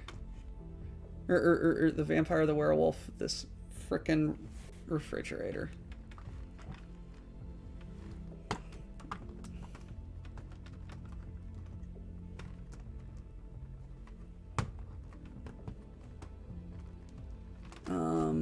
Okay. And okay, that's even a double E. Oops. I am honestly chalking this down to sleep deprivation, mixed with this, this Lego set is absolute shit. I mean, to be fair, obviously you having some bad judgment with sleep deprivation you invited me on. You are helping keep me awake. Okay. Which I appreciate. On topic is another thing. Oh, yeah. If you want on topic, unless you're probably talking to the wrong man, just, Legally. Digiman, you are legally helping. just like it being legally food. I need to get a new apron. Wait a second. If I'm legally helping me now, does that mean whenever I was doing back when I was Ox, I was illegally helping? Yes. Fancy. Good thing the We need to the BPL law enforcement is trying to get in contact with you. We need to ask you a few questions about how you you got on this side of the fence. I mean, I was invited, so I was part of it. Sure, and who invited you? Are they in the room with us now? Yes.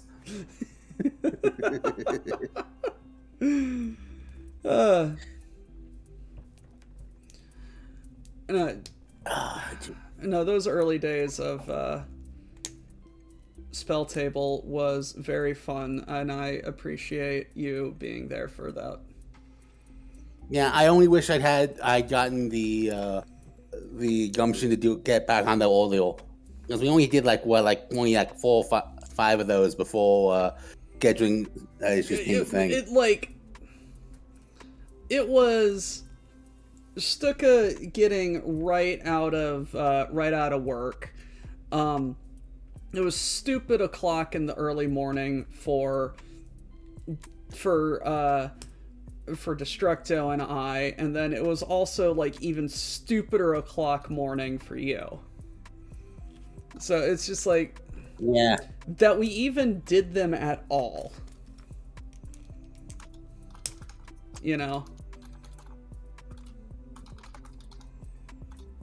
That we even did them at all. I've been thinking about getting into Arena, and then if I do get into Arena, doing some asking if you want to help me figure out what the fuck to do in Arena. I mean, I can try. It's one of those, as with that thing, I would be glad to do it. I won't promise that will be good. Do you promise to be there? Oh yeah. Then that's good enough. I don't promise. I don't promise that I'll be good either.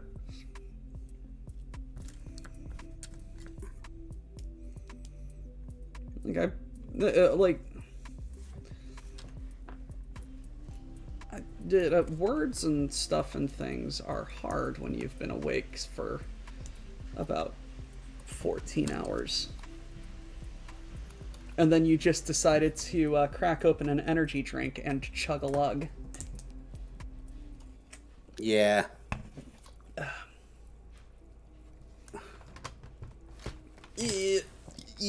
Putting on the veranda. No,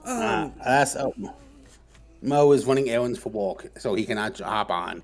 You're stuck with just me. Oh no, whatever will I do? Yeah, so having in conversation with someone you enjoy talking to while working on something you enjoy doing. What a terrible thing you have. Do I enjoy doing this? Do I enjoy this specific activity right now in this moment? Okay, poor choice of words on my point. But this particular activity, not so much. This sort of activity is more what I was aiming for.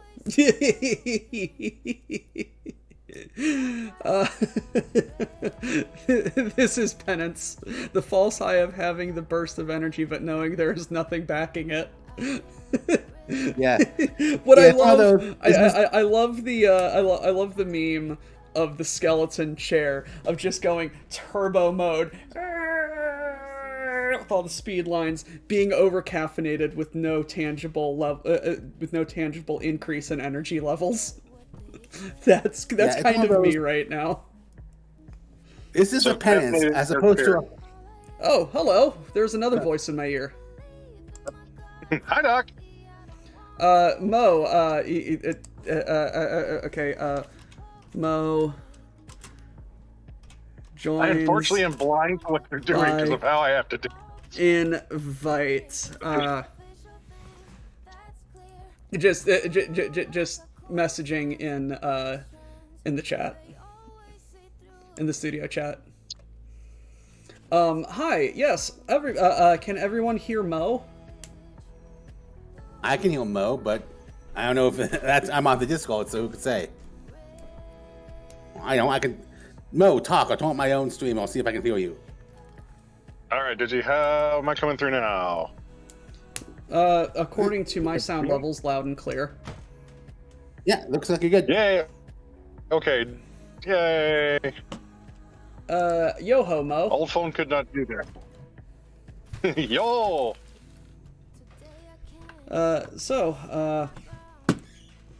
Errands for work, yet you're sneaking off to the bathroom to say hi to us. No, actually, hands-free dialogue machine inside of automobile. Drive carefully. Yes. I will. It's local deliveries for me, not breaking any rules or laws, unpirate-like, but my texts did start in the bathroom. Nah. Oh, I was going to say place for shit. Yeah, that is most appropriate. But I was going to remind you, I was going to say this is a penance as opposed to a penzance, which would be a major model general. I am the very model of a modern major general. I have information, vegetable, animal, and mineral. I know the kings of England and are quite historical, from Marathon to Waterloo, in order categorical. I am very well acquainted with matters mathematical. I understand equations both the simple and quadratical. About binomial theorem, I'm teeming with a lot of news, with many cheerful facts about the square of the hypotenuse. I'm very good at integral and differential calculus. I know the scientific names of beings animalculous. In short, in matters vegetable, animal, and mineral, I am the very model of a modern major general. Well, we should instead make a model. We should make I fucked the joke up. I said we should make a big sculpture of him with Lego. That would be the model of the major general. A model of a modern major general? Exactly.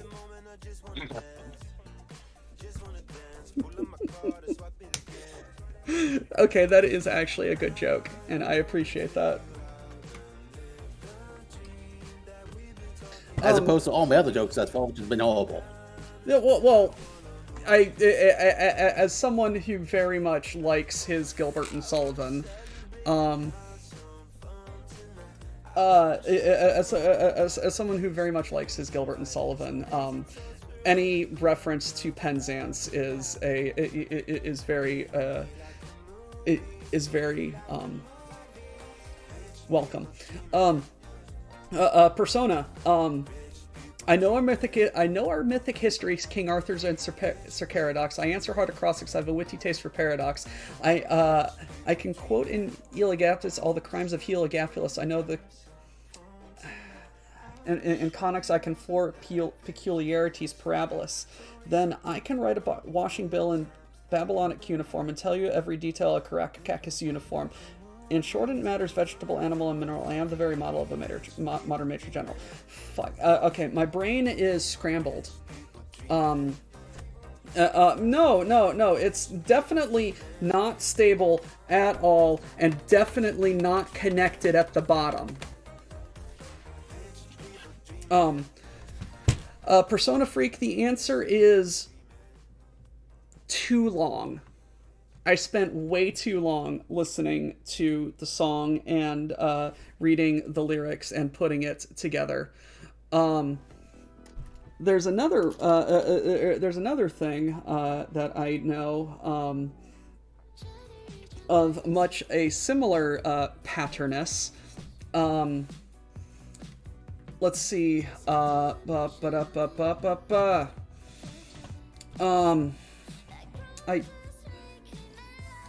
Wow, like, no, it is literally just attached by this construction right here. That is... So remember what I was talking about like, Lego model build quality? Like, there definitely should have been, like, a hinge right here to just, like, keep it attached. Jesus Christ. Anyway, who here is familiar with Tom Lehrer? Does not ring a bell to me. Funny. I'm sorry? Mo? I don't think that here I have reference of that. Tom Lehrer, the man behind the Elements. I'm sorry? It's spelled L-E-H-R, right? L-E-H-R, yes. Okay, yes, I know. Now I know what you're talking about. My brain was there's spelled antimony, arsenic, L-A-I-R. aluminum, selenium, and hydrogen, oxygen, nitrogen, uranium, and nickel, neodymium, neptunium, germanium, and iron, americium, ruthenium, uranium, europium, zirconium, lutetium, vanadium, lithium, and osmium, and acetine, and radium, and gold, protactinium, and indium, and gallium, and iodine, and thorium, and thulium, and thallium. There's yttrium, terbium, actinium, rubidium, and boron, gadolinium, niobium, iridium, and strontium, and silicon, and silver, and samarium, and bismuth, bromine, lithium, beryllium, and barium. There's helium and helium and hafnium and erbium and phosphorus and francium and fluorine and terbium and manganese and mercury, molybdenum, magnesium, dysprosium, and scandium and cerium and cesium and lead, praseodymium and platinum, polonium, palladium, lithium, potassium, and polonium, tantalum, technetium, titanium, tellurium. That middle gets a little weird for me. And cadmium and calcium and chromium and curium. There's sulfur, californium, and fernium, berkelium, and also mendelevium, einsteinium, nobelium, and argon, krypton, neon, radon, xenon, zinc, and rhodium, and chlorine, carbon, cobalt, copper, tungsten, tin, and sodium. These are the only ones of which the news has come to Harvard, and there may be many others, but they haven't been discovered. Again, way too long.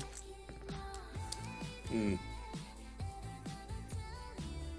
it's one of those, shit, the only thing I can do that was fancy is I can pronounce Asmoanamotica diastine codicol. It took me a few tries, though. Yes, that magic card. It's one of those, it was funny. It was funny that the whole reason that card exists was as a joke in the full set, they gave a flavor text assigned to someone with an insanely huge name. And then in one of all the anthology walks, they gave a story for her. And then everyone's like, oh, we should use gold cards from the early days of Magic. And whenever she came up, like, her name's too long, she'll never appear on a card. And she appeared on a card that didn't have a mana cost. This is very good. It was a very good bit. So you take it I was a theater kid. I did a lot of choir, not so much a lot of theater, but I was in a high school production of Ragtime, and that was a lot of fun. But yes, I did do a lot of choir. Had a lot of fun with that. I am also, excuse me, a big fan of the Animaniacs. I was wondering if you're going to still sing the United States, Canada, Mexico, the- Panama, Haiti, Jamaica, Peru, Republic Dominion, Cuba, Caribbean, Greenland, El Salvador, 2, Puerto Rico, Colombia, Venezuela, Honduras, Guyana, and still Guatemala, Bolivia, then Argentina, and Ecuador, Chile, Brazil, Costa Rica, Belize, Nicaragua, Bermuda, Bahamas, Tobago, San Juan, Paraguay, Uruguay, Suriname, and French Guiana, Barbados, and Guam, Norway, and Sweden, and Iceland, and Finland, and Germany now in one piece, Switzerland, Austria, Czechoslovakia, Italy, Turkey, and Greece, Poland, Romania, Scotland, Albania, Ireland, Russia, Oman, Bulgaria, Saudi Arabia, Hungary, Cyprus, Iraq, and Iran. There's Syria, Lebanon, Israel, Jordan, both Yemen, Kuwait, and Bahrain. The Netherlands, Luxembourg, Belgium, and Portugal. France, England, Denmark, and Spain. India, Pakistan, Burma, Afghanistan, Thailand, Nepal, and Bhutan, Cambodia, Malaysia, the Bangladesh, Asia, and China, Korea, Japan, Mongolia, Laos, Tibet, Indonesia, the Philippine Islands, Taiwan, Sri Lanka, New Guinea, Sumatra, New Zealand, and Borneo, and Vietnam, Tunisia, Morocco, Uganda, Angola, Zimbabwe, Djibouti, Botswana, Mozambique, Zambia, Swaziland, Gambia, Guinea, Algeria, Ghana, Burundi, Lesotho, and Malawi, Togo, the Spanish Sahara is gone, Nigeria, Chad, and Liberia, Egypt, Benin, Gabon, Tanzania, Somalia, and Kenya, Bali, Sierra Leone, and Algeria, Dahomey, Namibia, Senegal, Libya, Cameroon, Congo, Zaire, there's... Fuck. You have to think how many times that took the voice actor to pull that off. I haven't sung it in forever, and I can't forget. I'm very impressed that You went that far. I'm very impressed that I got that far in it. So this is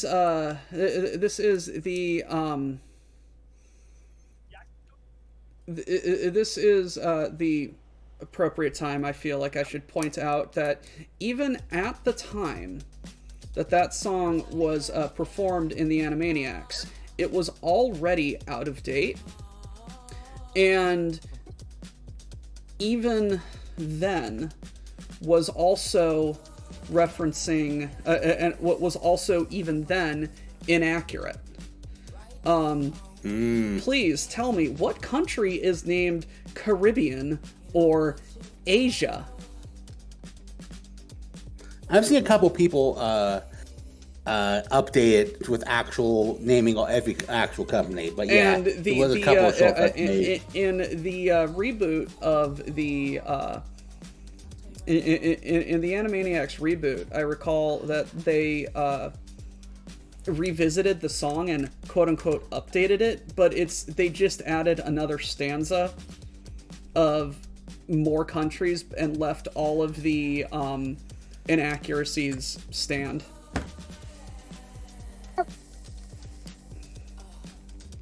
And then it turns into a song about history, not just geography, fifth.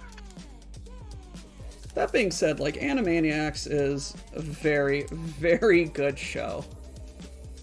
Oh yeah, I love the lots of jokes that just flew over kids' heads. We're gonna have to dust for prints. Found him. No. Fingerprints. I don't think so. Yeah. yeah. Man, I mean, this is a kid's show. Ostensibly. Wheel of morality. Yeah. Turn. Tell us the lesson that we should That's the learn. lesson we should learn. Mhm.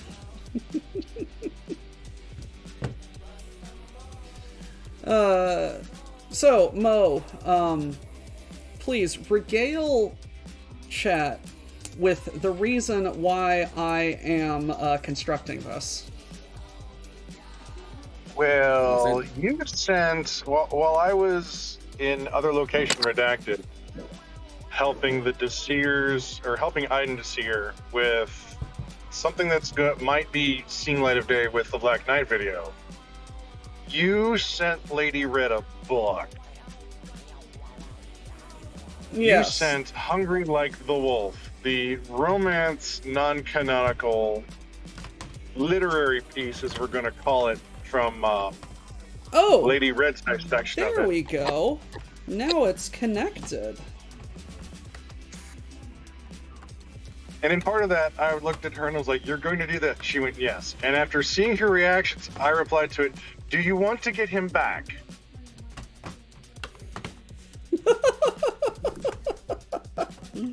Because for some strange reason, at that point in time when she was miffing about it and everything else, a little ad on my phone was like, "Congratulations, they were having sales on Lego sets." And the first one that pulls up is the Cullen House. And I was like, "I would never buy that for myself." Hang on. Lady Red! I would never buy it for me, but if I bought it out of joke and spite, can I do this? Okay. It's one of those. It's that's- appropriate that before this, viewing the Eiffel Tower, because it really didn't make you rue the day. Mm-hmm. But Tiss. Bravo. Listen, Bravo. if you can by be expecting good jokes, then you will. Then you have been sorely mistaken. Indeed. Says the man that sent me it the sold- fancy it- Furby Wolf? magic card. Wilf, it sold well enough that they're making more. What? Hey, listen, More BattleTech Mo, romance if you is get- on the way. oh deal. You say that as if I haven't already printed out more cards to give out at the next meetup. Well, no, I'm just going to tell you this. I don't know if it was you or someone else, but I looked through the general nonsense chat and saw there are legitimately going to be Furby magic cards. I cannot lay claim to this one, though I did once make a card off of Crispy making the Urban Mech Furby ones. Yes. the Has Furby has WotC gone too far? Okay, the only reason I I know mean- they're allowed to do it is because Hasbro owns the company that makes the Furbies. Hasbro Yeah. owns Furbies. God damn it. Now, see, if they would go So back you're and saying- reprint or do Nerf guns and stuff like that, yes, I would. You that kid, oh, don't use okay. the magic card to make you small.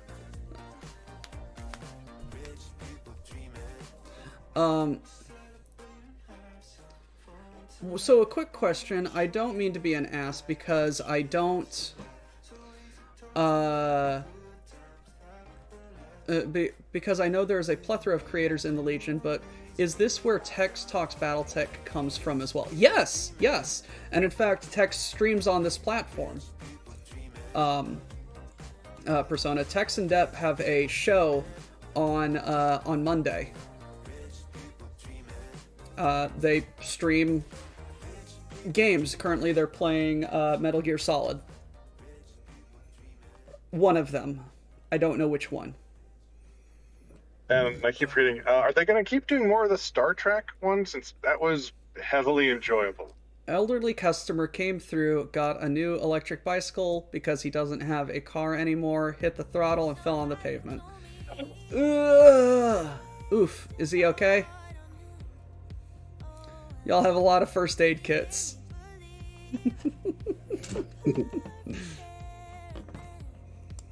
Knowing your shop, yes, they're needed. Yes, you conspired with Lady Red to inflict great harm upon me mentally because I inflicted great harm upon her mentally.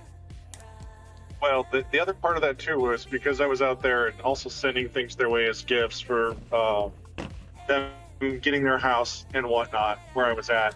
We thought it was the things I was sending, and that showed up. Oh no! That's why I was just like, she'll think this is funny. And it's like, Because she's like, oh my god, I'm like, oh my god, it's here, cool, can we open it and everything and see what it is? Yes, it's like, oh, and then she goes, oh right, Doctor Who's the chef said he was sending this. I was like, oh. if you like BattleTech and general nerdery, you're in the right spot. We are the BPL, and we have very little impulse control around here. Yeah. That's a very good way to describe us. Yeah, given the amount of side projects I've given myself just for shitpost and hoops, haws, and chagrins. Yes. I mean, yeah, I still have cards. I will literally send out to anyone who gives me address to send them to. Let me take pictures of the puppet project. That needs to be no, in the card. Samurai, this is not a surprise stream. This is the beginning of the subathon.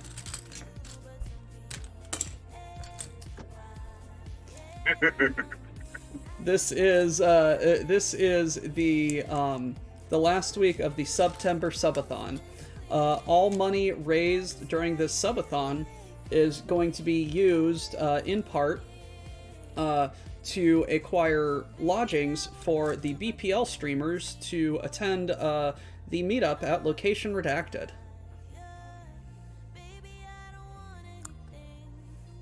Yeah, it's one of those. That's feel an so awful lot foolish of in dark that- orange. Yes. Oh, Samurai. That's not even the worst part of this architecture right now. Okay, look at this very lovely front of the house. Look at this very lovely front of the house. It's poorly attached. Yes. You know the speaking tubes they have on ships? Yes. Where the bridge can holler down to the engine room? Mm-hmm. Yeah, I can hear every word. On behalf of, I'm sorry, Dad, who's the chef. I'm sorry you hold my stupidness. Yeah. Don't worry about it.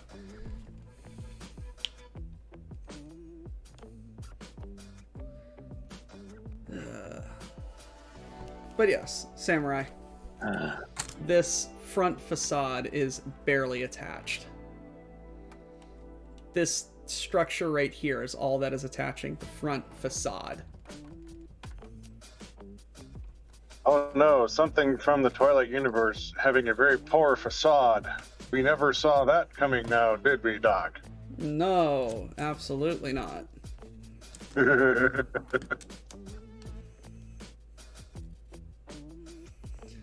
So, Mo, I think I have another question for you.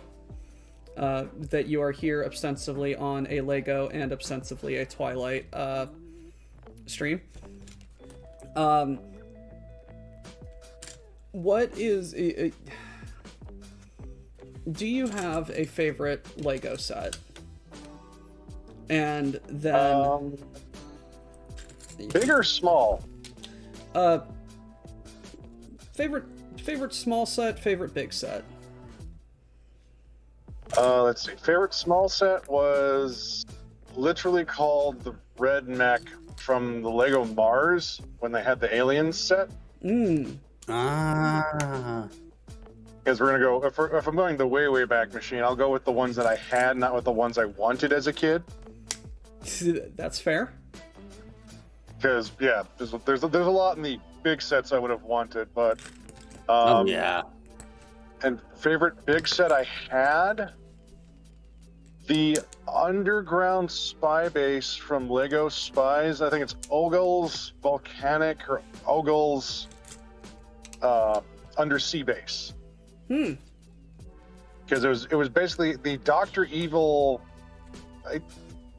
Cobra Commander Lego villain.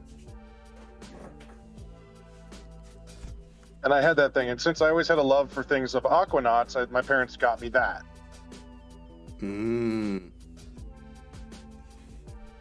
Okay.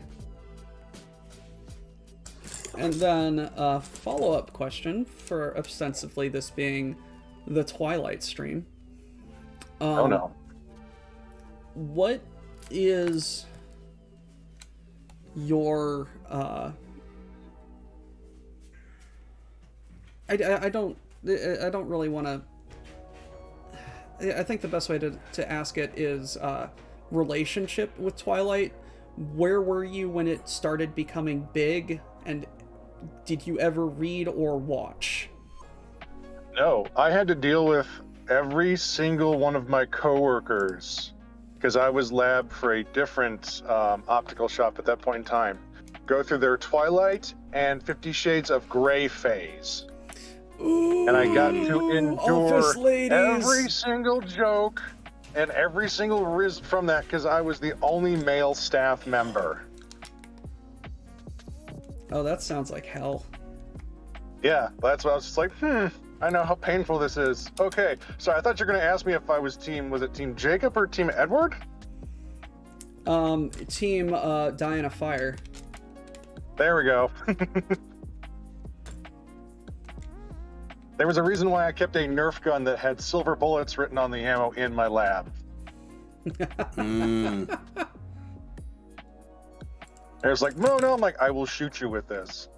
I don't care if HR gets involved. I will hit you with this between the eyes. And then they just back away slowly. Yeah.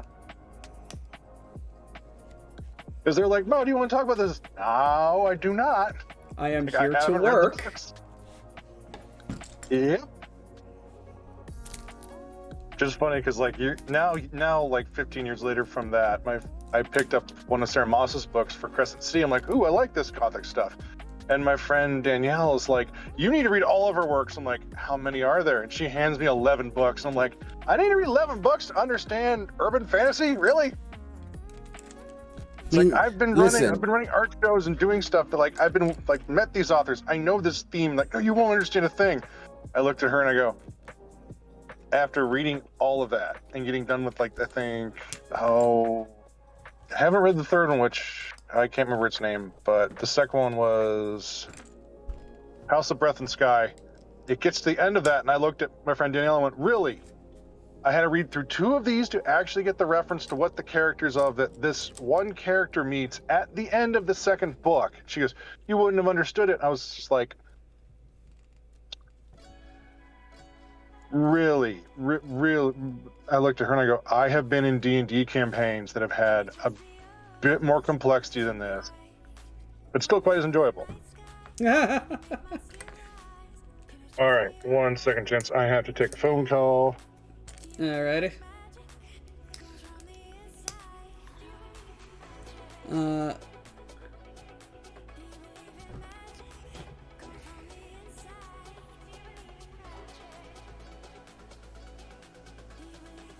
Posture check. Checked my posture. I'm taking my posture. It's bad, but let me stretch. Stretch.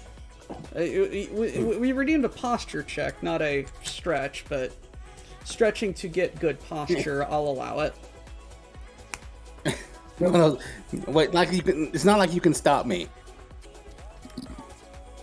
Let me reach through And listen, the. if you can, Let me you can reach reach through the Discord chat and. like, yeah, poor Ghost Dad.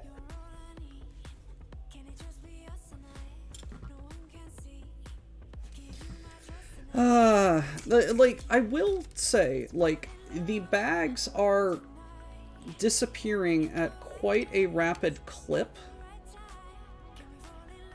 Listen, that just means you're getting closer to the end, and you won't have to be doing this anymore. Yes, but then I'm getting closer to having to find somewhere to put this piece of shit. It's called the garbage can.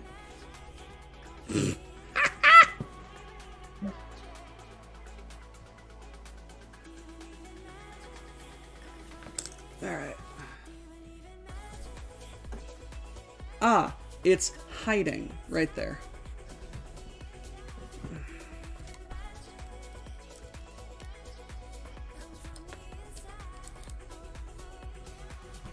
Speaking of raccoons, there's a game that I want to play at some point in the very near future, but it also completely depends on the game being released for people to play. If anyone has heard of Rackcoin, the coin pusher roguelite from the same publishers as Balatro. Yeah, I've heard good things. I think I've seen a stream of it once or twice. Yeah, it seems very funny. Oh, Christ. Ladies and gentlemen, I need to go to the restroom really quick, so let me see if I can't, You want to make put me Get- want to make me entertain the chat? I'm gonna see if I can't find a, commercial to, here we go. I need to take a quick bio break, and I'm trying to find a commercial. Oh, have fun. Or don't, but I offered. There we go. I'll be back in a bit. Hey folks, Murphy Grillin from Murphy's Mobile Meat Shack here, and we are proud to announce the official opening of our 100th location in the Lyran Commonwealth. We here at the Meat Shack are proud of our proprietary Van Zant dry rub and are passionate about taking over the barbecue business in the whole inner sphere, by force if necessary. Way back when I bought up all those surplus long-tom artillery cannons from the Lyran Guards sight unseen, they probably thought they'd gotten one over on old Murphy, since half of them didn't even work. What they didn't know is I had me an ingenious plan to cut down them barrels and convert them into giant mobile smokers, each capable of slow cooking 200 full-size briskets at once. You heard that right. When you hear the ground a rumbling, it's not yet another border skirmish. Probably. Let's not worry about it. That's just the sound of a new Murphy's Mobile Meat Shack rolling into a city near you, and we will absolutely take no prisoners with our barbecue invasion. Shoot. Even Comstar has fallen under the influence of our tender, delicious smoked meats, 'cause, you know, even weird techno cults gotta eat. So y'all come on down to Murphy's Mobile Meat Shack, now invading every major planet in the inner sphere. We have free corn on Thursdays, all-you-can-eat ribs on Sundays, and the best brisket the periphery has to offer every day of the week. And thanks to our sponsor, what helped us get all them artillery cannons.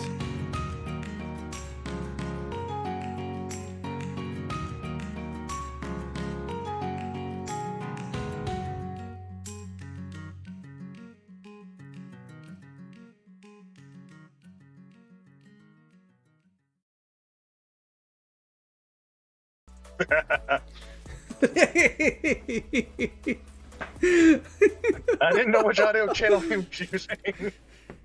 I had a commercial already loaded up in the cooking thing, and I was just looking to try and grab one, and that was a very well-timed commercial for a bio break.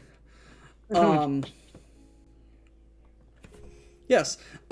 So, chat, what you missed is Doctor had to avail himself of facilities. Fear not, he washed his hands.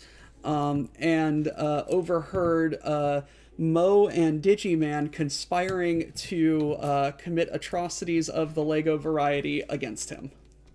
Listen, I was less conspiring and more just being helpful at being something to bounce ideas off of. Conspiring. Because Listen. I say let's put it to a vote in chat. What is the next property to add to Doctor Who's the Chef's Lego neighborhood?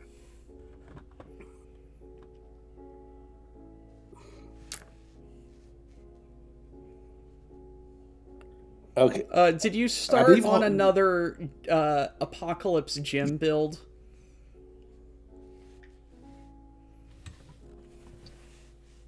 God damn it. God damn it, my brain.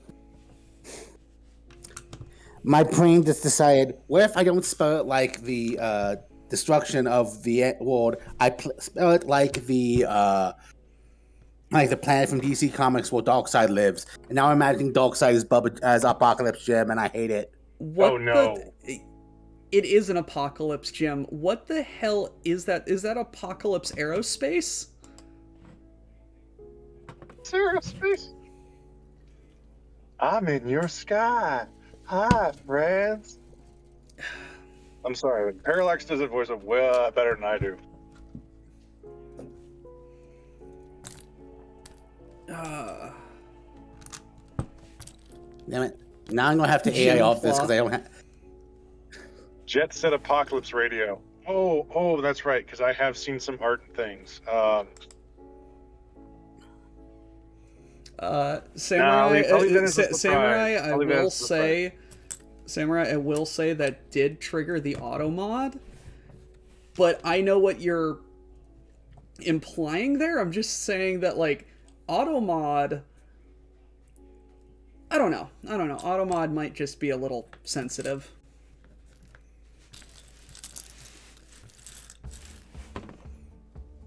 How proud I am of Parallax for how well he has learned to layer effects to make cursed audio for Apocalypse Gem. Yeah.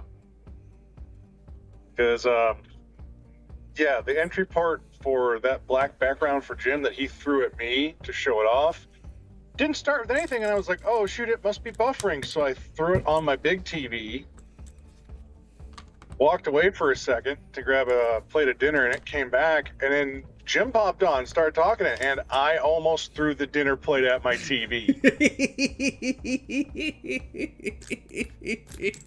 So I, of course, had to send several lines of profanity at Parallax.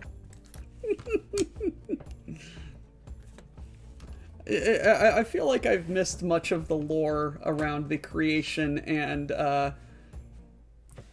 maintaining of Apocalypse Gem, and I don't know if I wish to be informed. You don't. It's one of those. The calamity is fun to watch, but being involved, no, or being affected, no. It might also be because of how often UNC triggers automod for professional reasons. Professional reasons.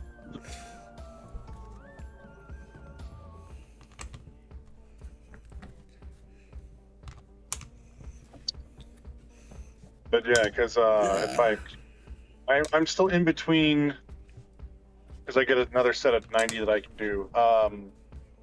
Because if the printer run can get them done in the next 2 weeks, I should have a set of Clan Meth Weasel balloons along with.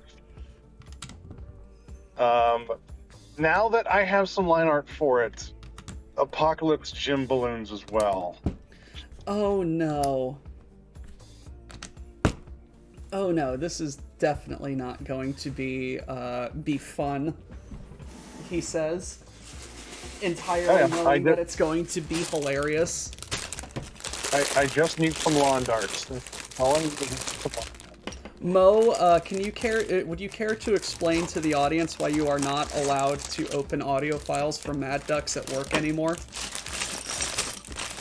I'm not allowed to open audio files, have any liquids in my hands, be consuming any liquids, be in front of medical staff and professionals, or having any medical staff and professionals witness me opening said files. The first one was, I believe, an audio rendition of Go Go Gassy Rangers, which, because I was drinking a full cup of one of my espressos, immediately was regurgitated and shot at speed against the entire little kitchenette area we had. The second time, I'm sorry about that one. He made that because I suggested it. Yep, because he's like, "You get a kick out of this," and I was like, "Oh, cool." Didn't look at it, just started playing it, and I was like, "I don't regret listening to it. I just regret having a mouthful of hot coffee." I just regret the circumstances of listening to it. Yeah, like the second one, he's like, "Okay," and I have to go look through the history because there's been a couple other ones since, where my doctor was trying to get my attention to ask about one of the files, and I had my earbud in, and I forgot to hit pause. And I don't remember if it was the ducks or the cats one where he was playing with inserting different lines based upon different animal calls, but it just hit some weird note and weird combination, and I just started giggling and gasping for air, and the doctor that was next to me thought I was having a stroke. because he couldn't hear anything. It was all being piped right into my ear.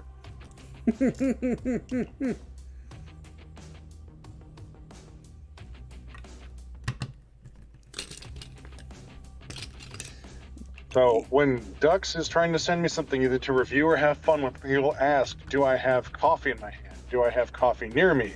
Do I have any substance of liquid form and variety and container in any near vicinity? Am I next to a medical professional? Am I talking to a medical professional? If no is the answer to all these questions, he will then send me Are a you lyric. not a medical professional? I am a medical professional. Which is why he has to ask if there's another one around just in case. They don't mistake me for having a seizure because I'm laughing so hard.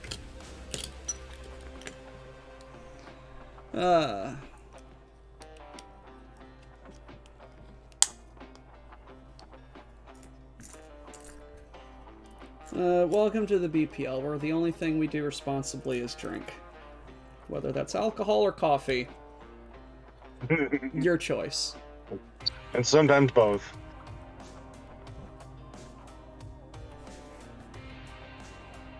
But yeah, let's see.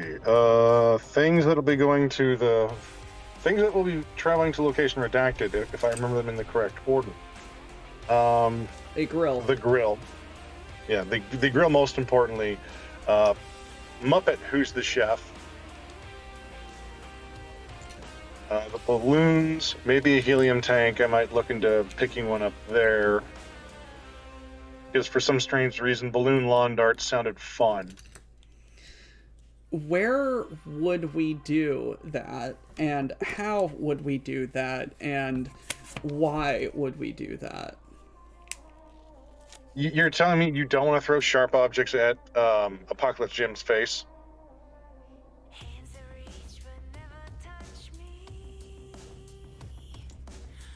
I'm not saying no.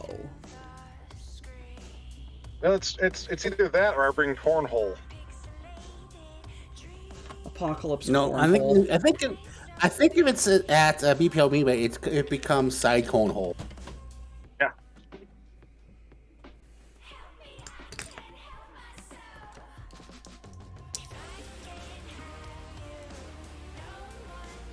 Okay.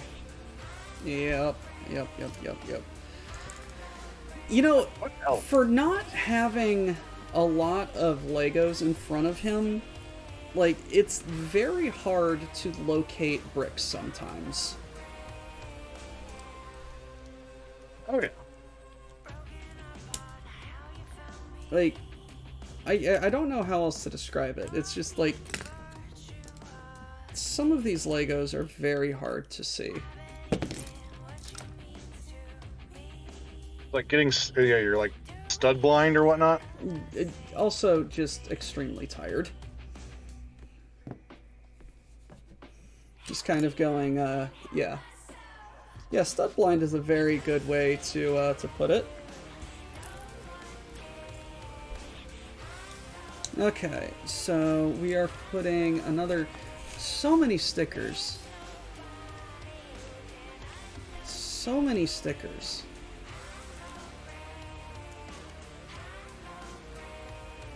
Why are there so many stickers? There are so many stickers because printing on Lego pieces is very Difficult? Well, yeah, and cost the cost and everything. Mm-hmm. And it's like they only really do that if they need a lot of them.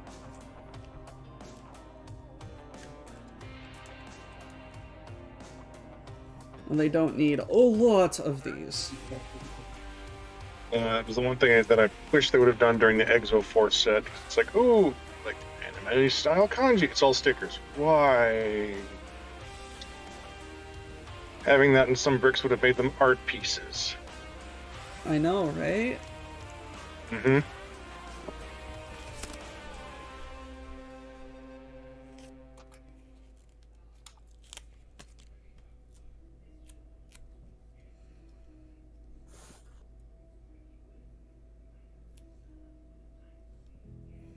There we go, and that goes on the bookshelf.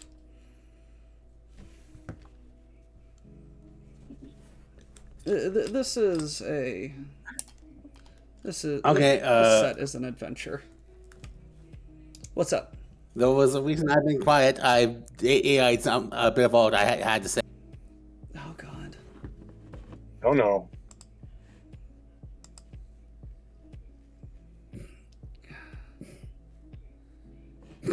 It's Apocalypse. It's dark side. As Apocalypse, Jim. See, now all I see is instead of seeing like all the hell seeds and whatnot going through it, it's just Apocalypse Jim's face in space. Mm. You see that thing coming at you? Howdy, y'all. I'm Hey, in your orbit. Hey, someone tell Mo to check his DMs and listen to what I sent him. Let's see if he cracks. Oh dear. I'm hearing it now. I have to.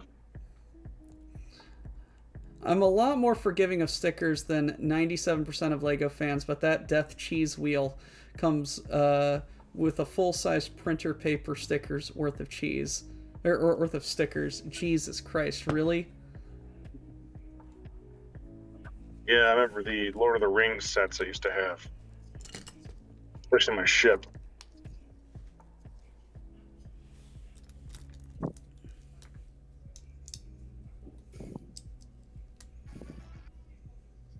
Yes, it really did break me. It was Oh, I ran out of music. Okay, this Did I? is. Okay, before I take a look at this, is it the spam, like the Spamton tribute from Deltarune? Because Aiden exposed me to that, and I loved it. It's a classical work of art. I'll say that much.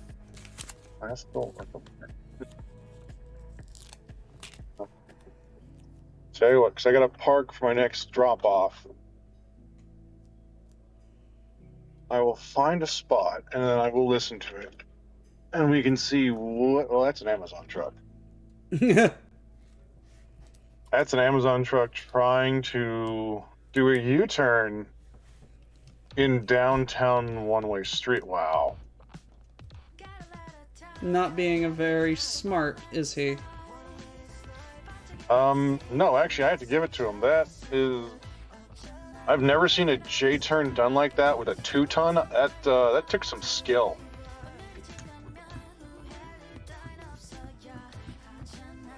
Is that because he does not have a rear view mirror to do what he just did? Yeah, he literally put that through an opening for parking that I didn't think was possible. Like, I will say this about Amazon drivers. They get very determined to get into very unexpected places.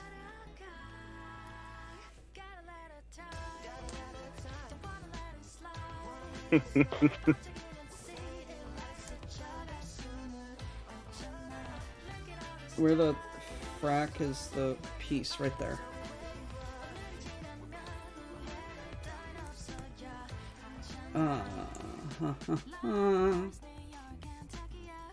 What the hell? No. That was the second one. That was the one. What That- the hell is this that supposed to literally- be? That was the one that Ducky sent me sometime. Oh God. I don't think it was in June or July, but yeah, that was the one that was playing, because the first one he sent me had like a 5-second gap of just dead silence that I didn't think it was playing or not.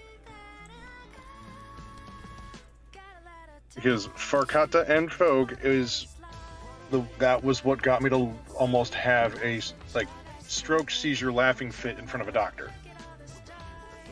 While the doctor was asking about my opinions on things.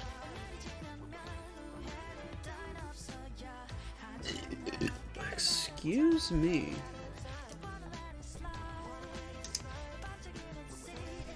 Alright, I'm I back. have 3 more bags left of this, and I am very excited to no longer be building You it. done with it?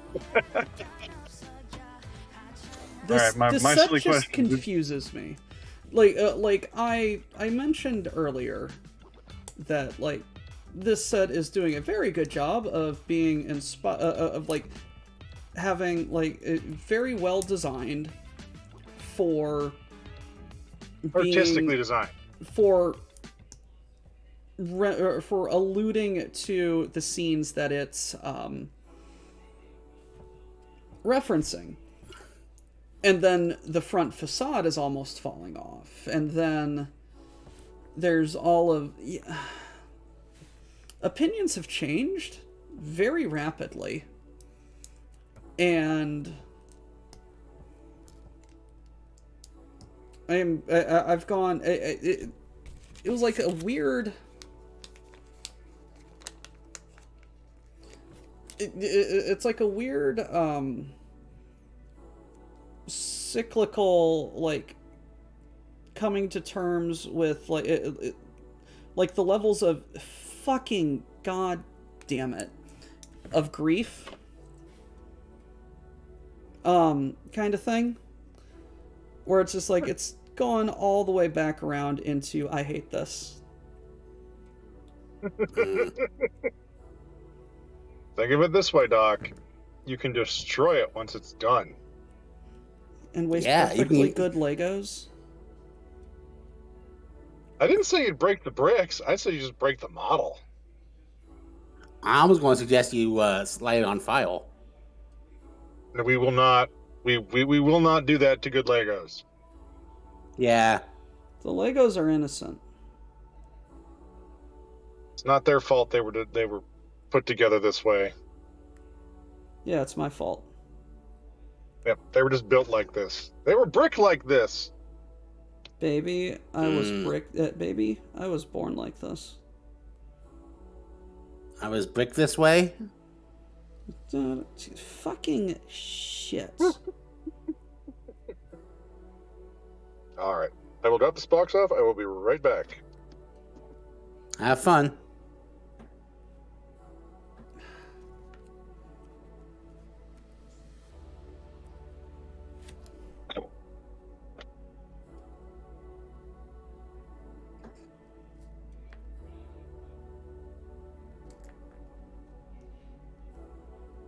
There we go. That is very good. Well, not very good, but I don't care enough.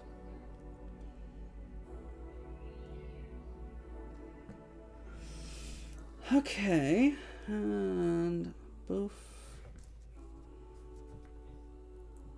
Boof.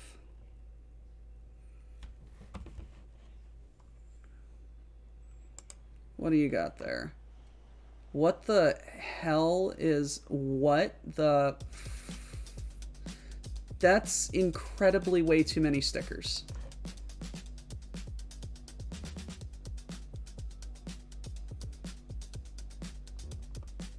Oh my gosh.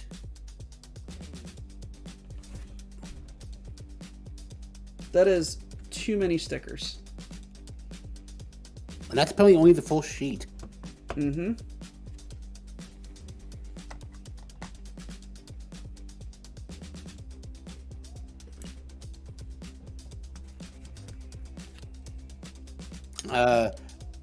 Persona Freak, I assume that you would melt the barrel is what happened if you made all the come in with dragons.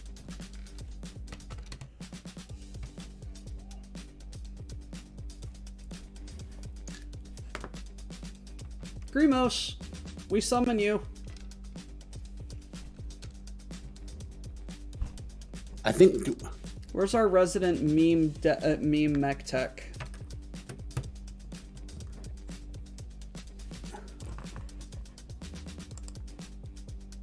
Hey. Hey, Grimos. So, Grimos. AC-10. Scatter round. Not with projectiles, but with Dragon's Breath. Do you know what Dragon's Breath shells are? Incendiary shotgun shells.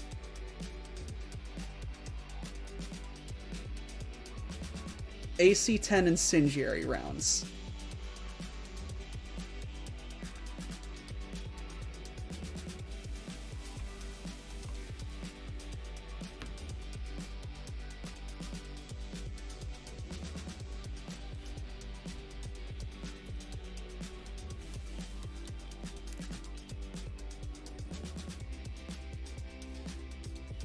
LBX incendiary rounds.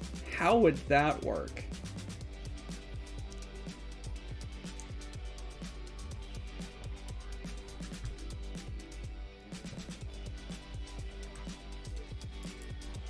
Horrifically. Just spread napalm all across the mech. Yeah, I was gonna say you're gonna melt the bells with that.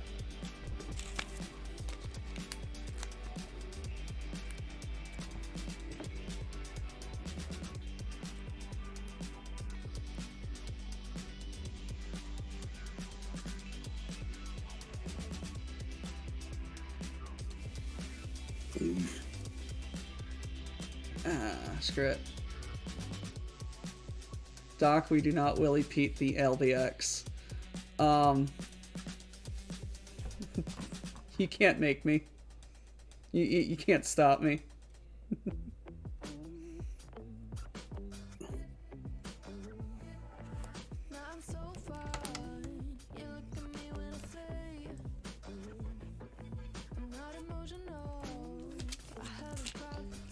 Look, it's against Wobbies. They're not real people anyway. Napalm canister shot.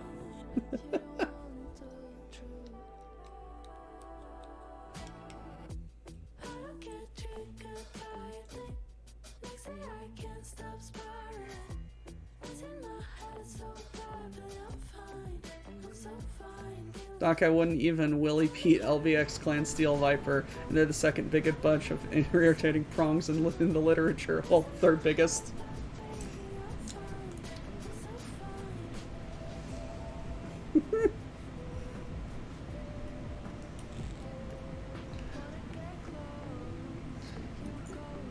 Sarna says there are incendiary rounds available for the AC-10. Because of course they are. Ow. Now we just need to... now we just need to convince Whirlin that this is a good idea. To allow us to have them, because that's going to definitely have a very fun implication on our next battle. We dropped incendiary rounds on infantry, and then the clans got uppity because those were mech warriors. Well, how else were we supposed to neutralize them?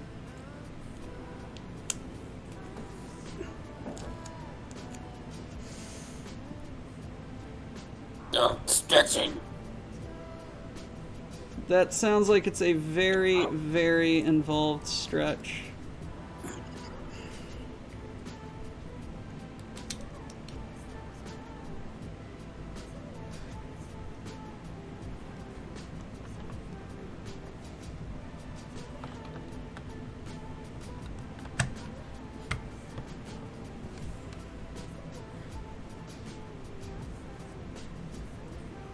Neutralized means no longer a threat. It doesn't mean kill. However, it also includes kill. Yes.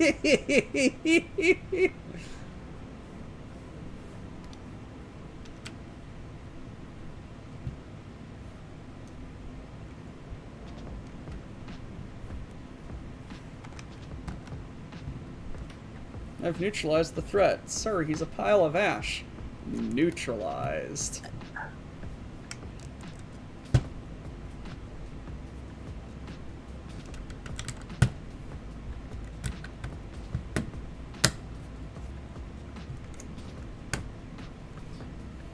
Why does that sound like something Zap Brannigan would do? It was like, Yeah. Yeah, it does that very similar. Is very Zapway encoded, though. That might be too neutral for him. rendered insignificant. Mm.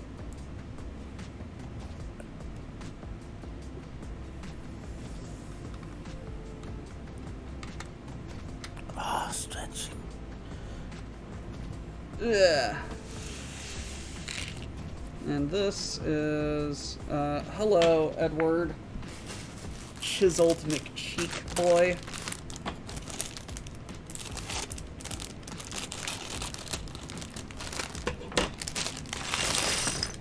I need to play the new, update. I need to play Shadows of Kerensky. I haven't yet.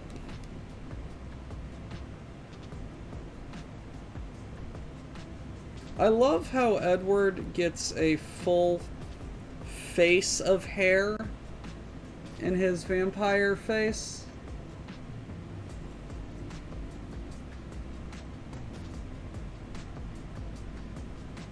Like, it's very... very stubbly.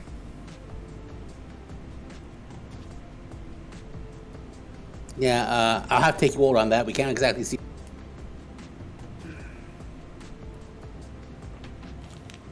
Yeah, I'm sorry.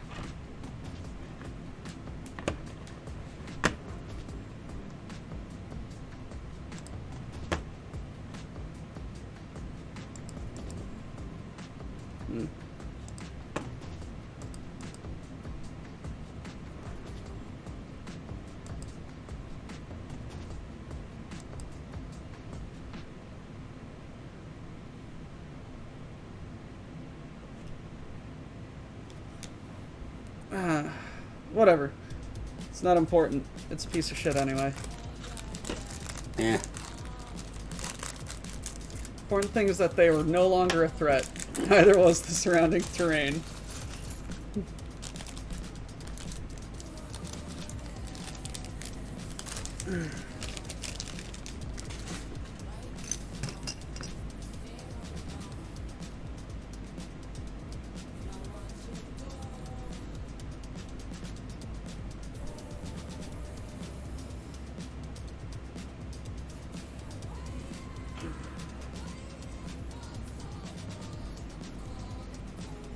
Ah, bed. Yeah, I mean, worst case scenario, you can finish this up and then rest and fall asleep for the next 20 hours. I've definitely had days like that. I'm going to be very much more than a little wired.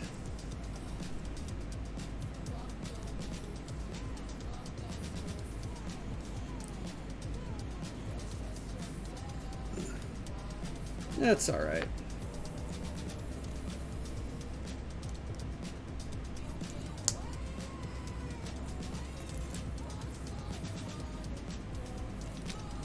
God damn it.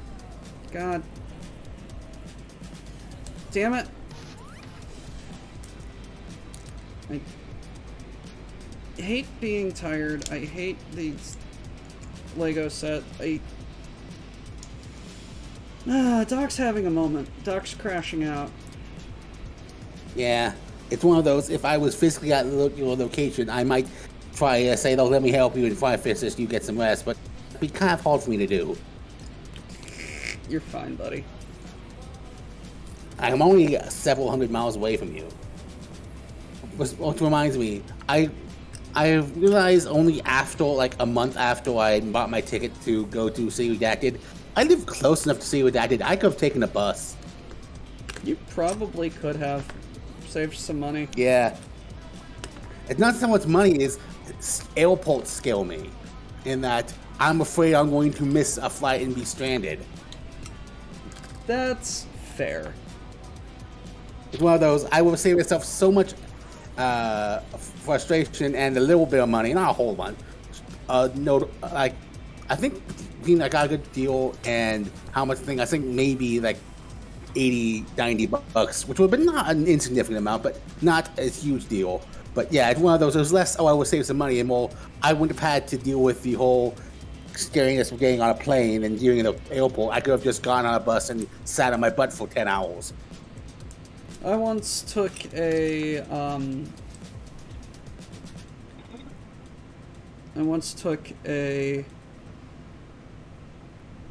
Amtrak from my location all the way down to Austin. It took about 26 hours, and it was actually a very pleasant trip. I'd love to travel by train one of these days. I do recommend traveling by Amtrak at least once. It's very fun. It's a very interesting experience, guys. I'm missing a bump. Oh no! Yes, I'm missing a piece. Oh no! Now this masterpiece will have to remain incomplete.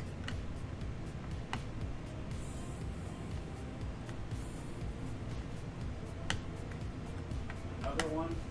Bites the dust. Yep.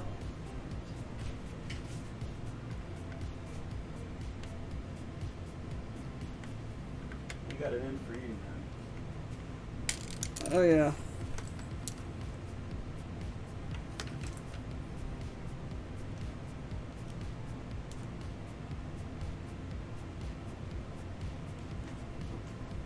Where the how the please give me a close-up of this. How is this supposed to I'm having a bit of a crash out here.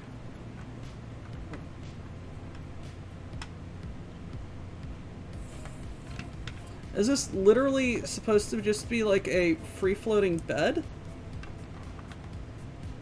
I mean, I wouldn't. I think a floating bed is technically called a hammock. No, it's not connected to any What's a studs. bed? Who has a bed at that angle? Do we know how vampires sleep? Do they sleep? Do I sleep? You might. You probably should at some point. Is Doc a vampire? I mean, what would explain why he had to be invited to let people in? Yeah, that just exists like that.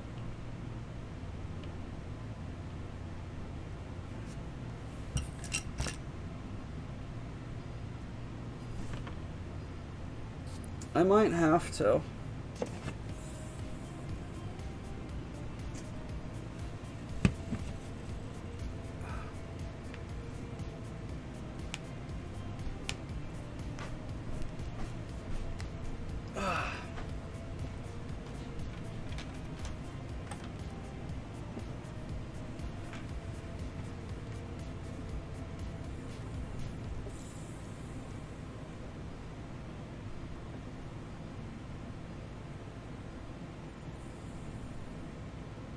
Alright.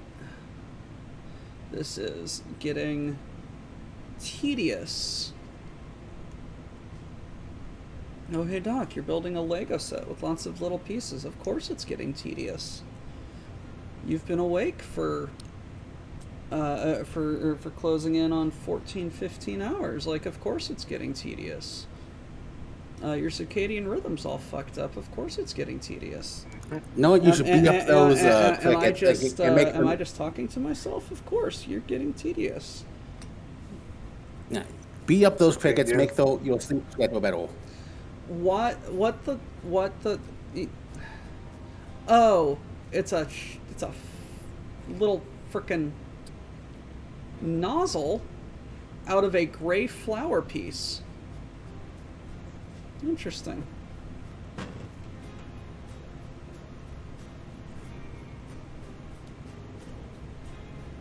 What did I miss?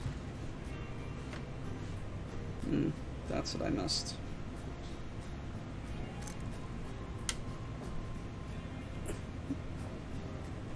No,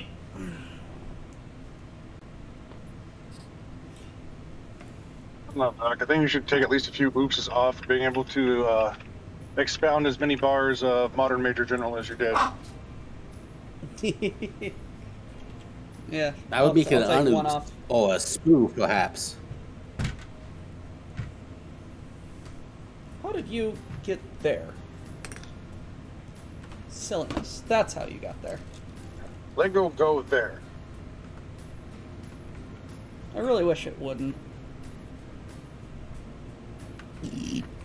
Why is there a plant in the bathroom?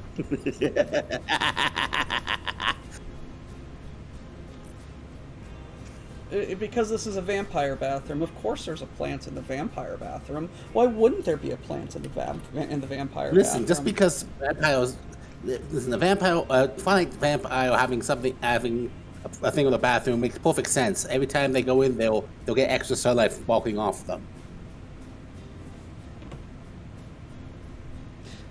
Why is there a plant in the vampire bathroom behind the toilets? Clearly that they've have the roots go into the toilet because they don't need to use it for anything else. It's some fertilizer, just like all the shit in that universe. Mm.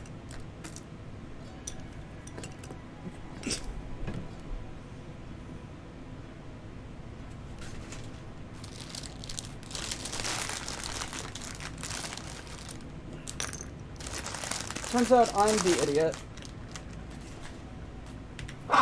Putting that oops back on. I found the pieces. I don't have to tell LEGO Support that I technically own this piece. This monstrosity. Phew. That was a close one. So, anyone familiar with Twilight, could you please explain to me, is there an in-universe reason, is it ever explained why they sparkle and not combust into flames? Listen, the only Twilight and Sparkle I know about is the pony.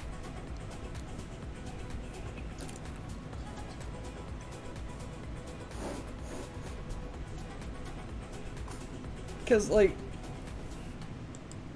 I don't get it.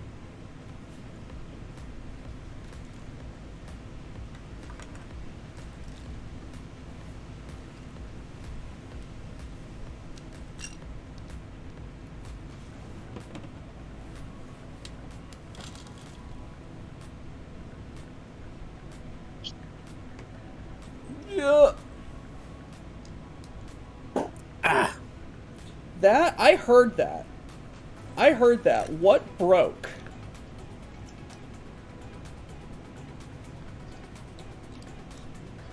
Did you you broke break mine, man. yourself?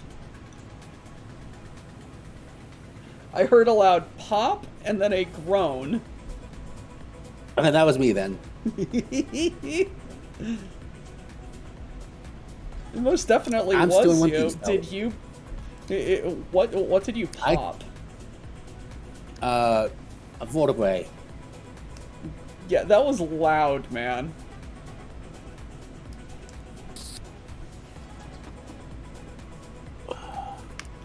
I think it's something about the turning, making their skin into stone or something.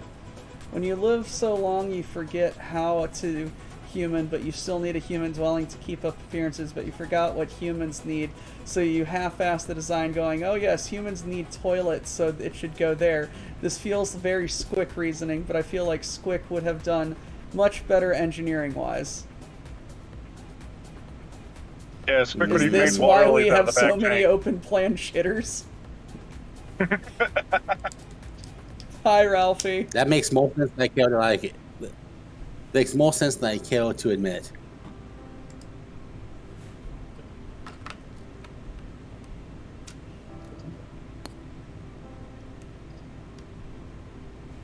Ugh.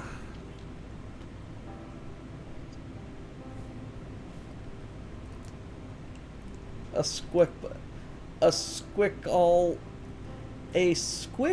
ellipse, a squickellipse. Doctor Scripocalypse. cannot Apocalypse? talk. Same time. UNC Samurai, I should show you my own variant of Apocalypse Gym. My brain made me AI into existence. In fact, I have the own it. I can do that. Not entirely familiar with it. This might just be something you discovered in some weird corner of the internet, Ralphie.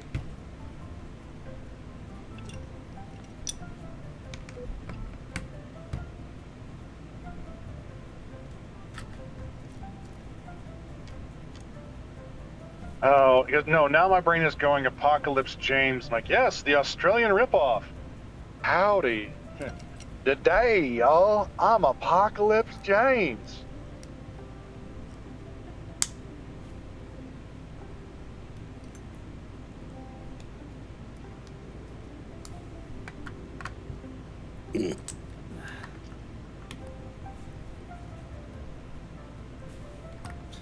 A plague on the British Isles and Pittsburgh? Well, we can't have it affecting Pittsburgh.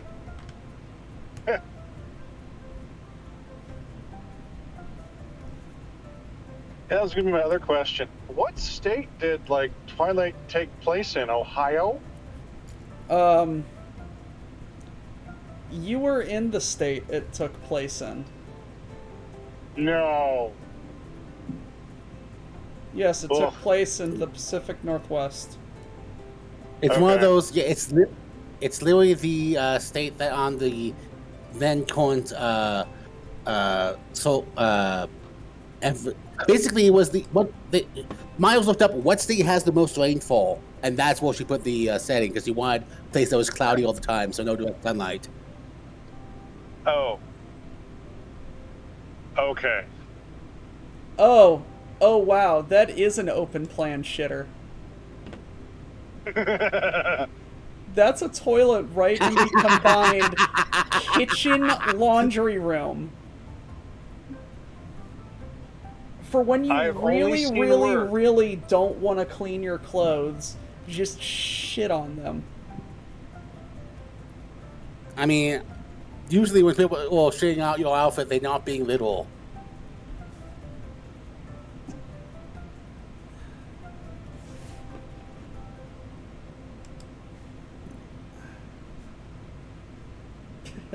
Basement toilet configuration. Oh god.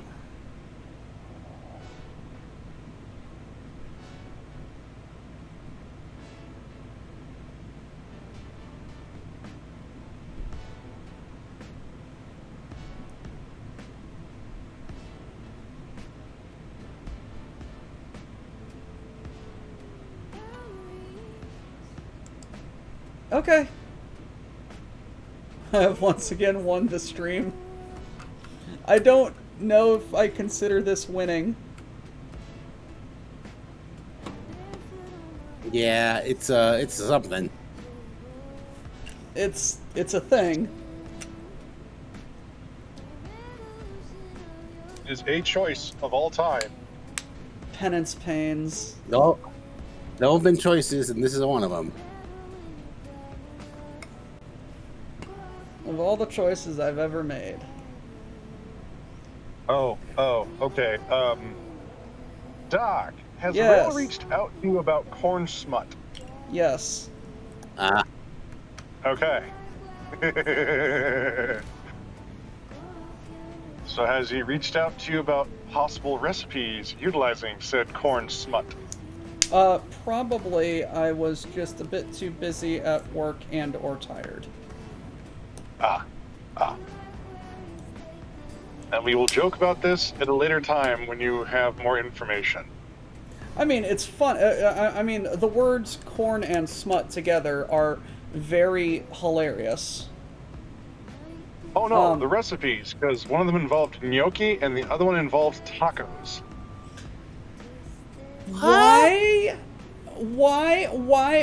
is Elmo with zombies in front of a Waffle House? On a bayou? I think I know.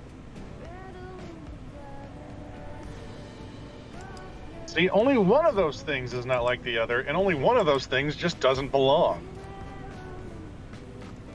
But can you tell me which things is not like the other before I finish my song? That would be Elmo. Yep.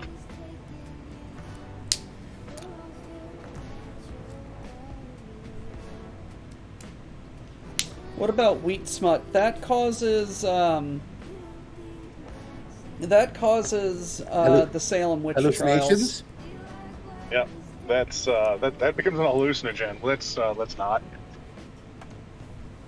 Like Doc and I have already had our absinthe adventure. Like, it wasn't that bad. Was fairly tame for absinthe.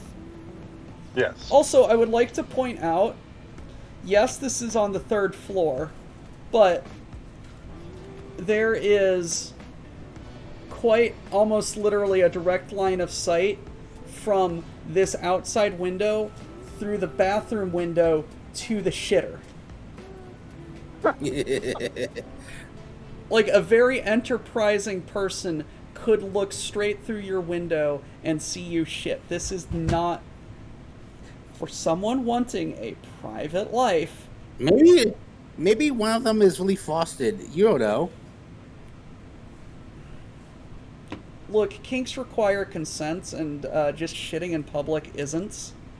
I completely agree.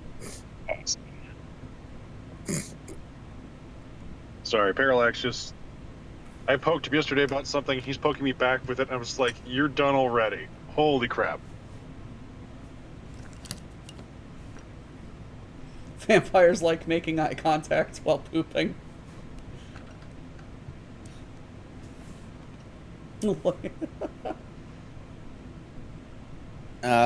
Ralphie is asking Mo if you have pies. Unfortunately, Ralphie, due to highway hypnosis and the 84-degree weather I was experiencing, I literally went right by the pie shop. Oh, go back and get the pies.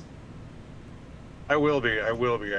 Since the joke was, oh, you're going up there? I'm like, oh, I might be. Could you send it to me? Looked at it, and then literally I saw the sign for the pie shop. I'm like, oh, son of a gun. Also, Mo, I need more root beer.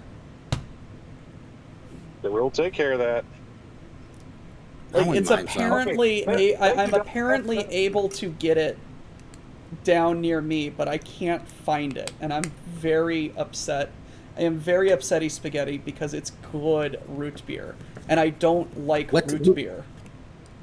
Okay, thank you, Doc, for reminding me. What type of root beer is it? 2 cases of that, 2 cases of the mini donut soda, and maybe another one, because that's what I was trying to remember. I will be doing the root beer floats along with the corn dogs on the grill.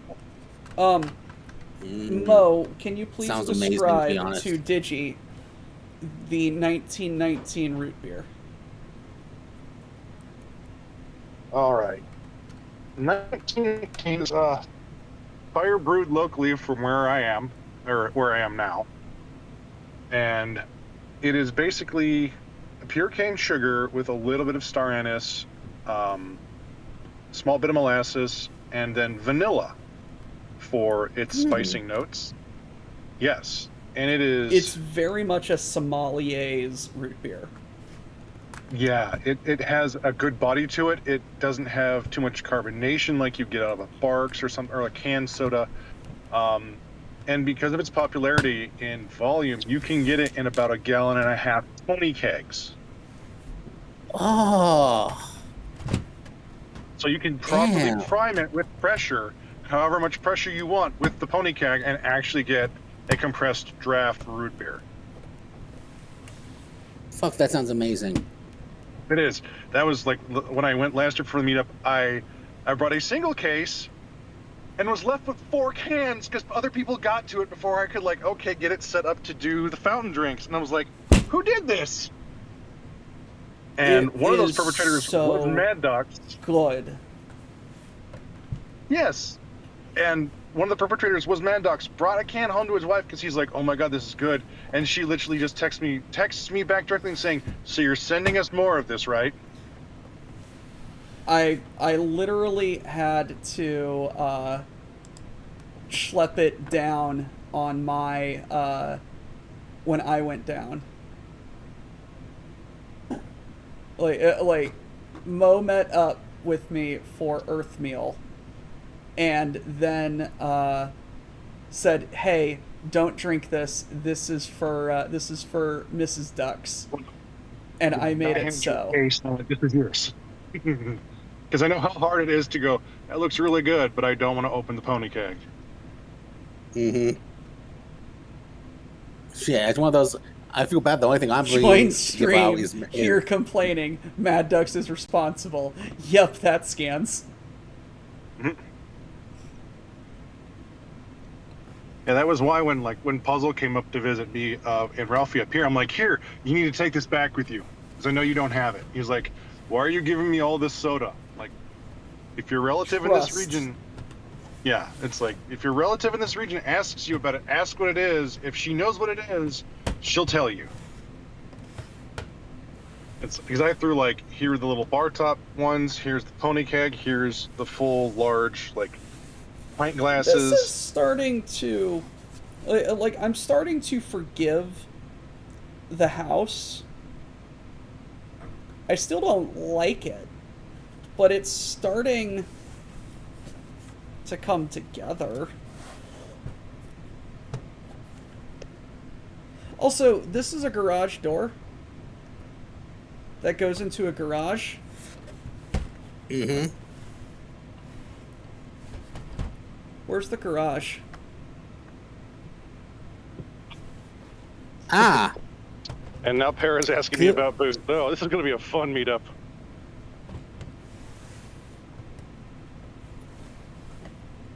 Maybe that the secretly is told us Techland there was a second non-corporeal place that goes to. This building is also inspired by scenes. This is more of a diorama than it is a house, and I wish it was more of a house than a diorama. That explains it.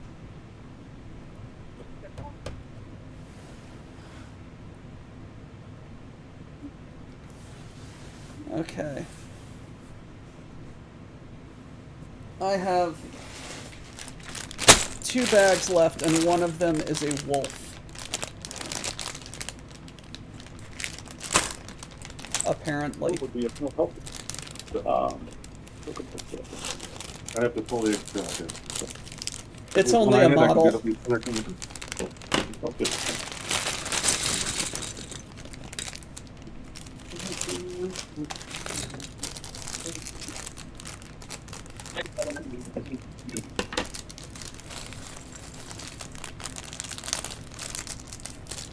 I love the fact that I can literally walk into all the stores I help and build stuff for. They see me on the phone. Know exactly I'm both working and miffing about it at the same time. And they don't bet.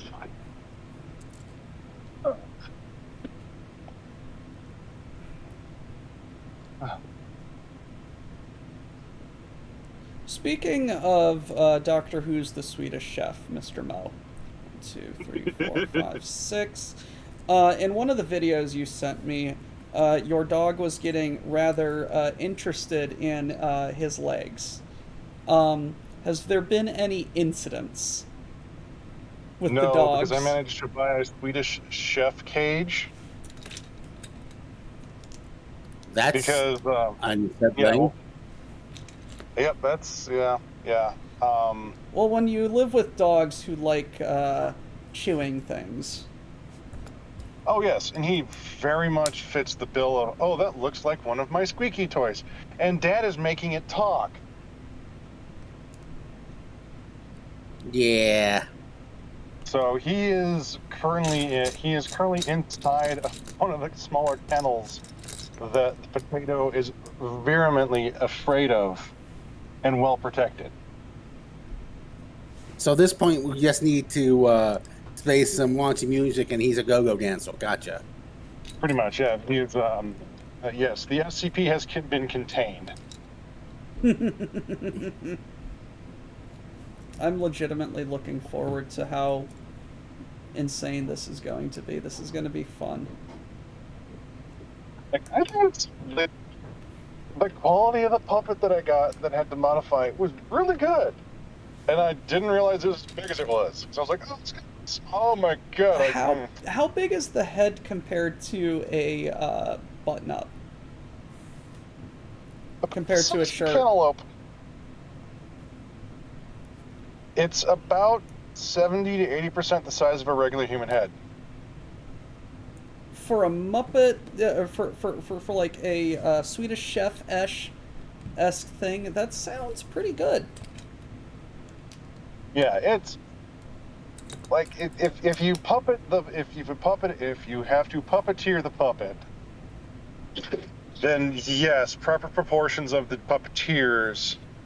Like the hard easy part is getting someone big enough to be the chest of the chest and hands, and then getting someone small enough to stand behind this person or be behind this person while they're puppeteering the puppet's lips and doing the voices. Yes. This is going to be an adventure. Yeah, because I understand how Oz saw through the thing after like playing with it a little bit, and how he was able to manipulate things so well and in sync with Henson, as Henson did the voice and the handwork. Ah. But I'm also looking at it and going, Henson maybe weighed, I think, 150, 160, and Oz was maybe 140. Yeah, there was a bit of a size restriction there. Yeah.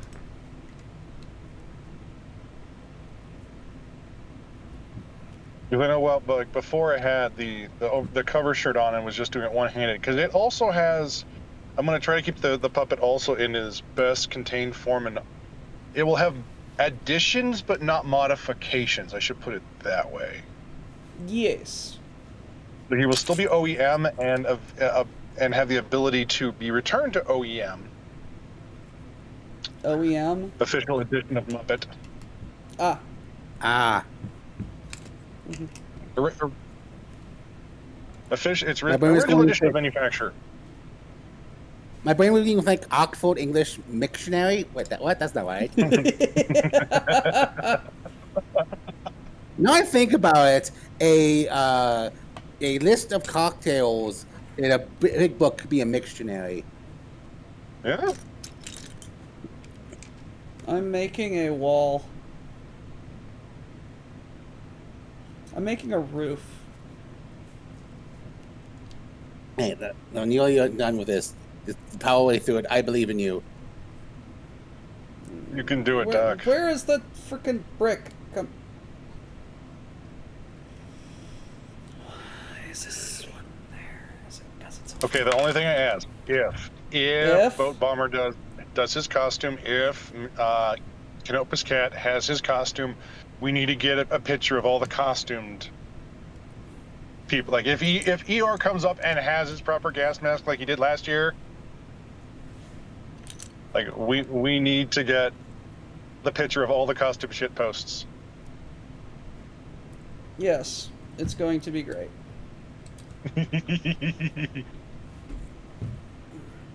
Oh, that's It's the Van Zandt version of Sesame Street. Oh my God. No, brain. Do not go there. You're not allowed to do that. Yes, do.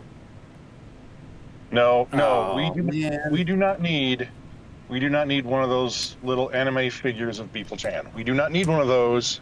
I'm already working enough things. I cannot do that at the same time. Speaking of, if you ever get that wrestling thing done enough, I can actually make the cards. Do let me know.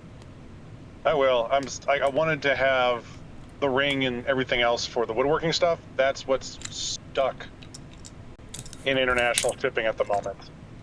Ah. Curse you, No, it's more like one of those shipping. things. To be fair, you made me keep it a secret, and then he knew about it within like a week after you tapped me for that. Like, okay, I guess I could shut up about my fault then. Night Owl says, yeah, Mo. Yep. Do yeah. it. God damn it. It's like the other one is, okay, if I could figure out, I probably could, but I don't want to. if I poke Voxel and go, hey Voxel, can we possibly commission you to do? Voxel, do not do this. Voxel, if you see this broadcast, do not do this. Like I have too many projects. But do a Funko Pop of like Beeple Chan and some of the wrestlers. Do it. Not right now.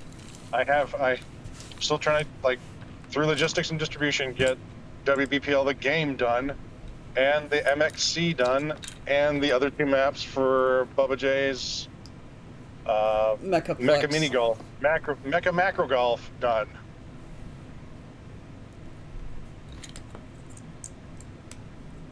Have you, That's Yeah. Mo? Have you ever considered not doing everything all at once? no. Mo, were you ever diagnosed with ADHD as a child? No, this is literally just the amount of, God, what is it called? I was never diagnosed with it, but I'm probably certain I developed it or started utilizing it specifically because of how much multitasking my job takes out of me. Because I know when I get home, like, I am done. I am cooked. I'm gonna go shit post and screw off my friends because I've been having to do 17 different things all at once and make all the plates spin. And then when it's, oh, I have some time off. Well, I had this weird idea. I had this crazy weird idea. Yeah. Hang on, let me go bug at the person that thought up the original idea to get their input. Okay, my brain's like, this is how you make this idea. Because we remember what we've seen. Because I'm eidetic memory? As long as I have not been drinking and I'm not, as I put it, the bad ideas come when either A, I'm drunk, B, I'm sleep deprived, or there's a third one, but I can't remember it. I thought you were going to say the bad ideas come either A, I'm drunk, or B, I'm sober. Well, that's sleep deprived. Oh, sorry, hyper caffeinated. There we go. That was the other one.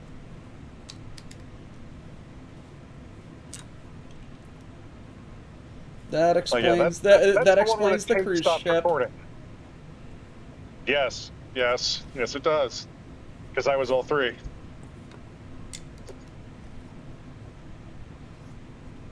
Because I got to have really, really good coffee, really, really good whiskey, and really, really good rum combined. As many as I wanted. Yeah, that's perhaps too much. Well, okay, no, I've hit too much. Unfortunately, Aiden got to see me do that because where he was, they have really incredibly good farm stand cider. Like the point that I could not detect alcohol because the sugars were so well balanced with how they did it, and I had forgotten how many growlers I drank. And it was the first night where we're like, well, this thing didn't like Tiki Bar didn't happen because of stuff. I'm like, well, okay. So we broke out the BattleTech, and he and I got to play Succession Wars versus Clans for a decent amount of time. And there are apparently things I did, like swear at Polyhedrus, the many-sided one, and start calling him on his bullshit because I immediately started calling what my roles were and being right.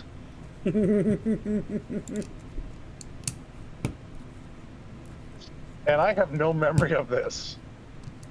All I remember is waking up in the bathroom around 7 a.m. the next morning. And just the color of blackberry was on my shirt. The color of blackberry. Yes. Because it was like, oh, we have these in season. They're harvest now. I will eat all of them. Yeah, that was like, I think we bought like 1 or 2 little tins because I was going to make something with them. And on the drive back to the house, I ate both of them.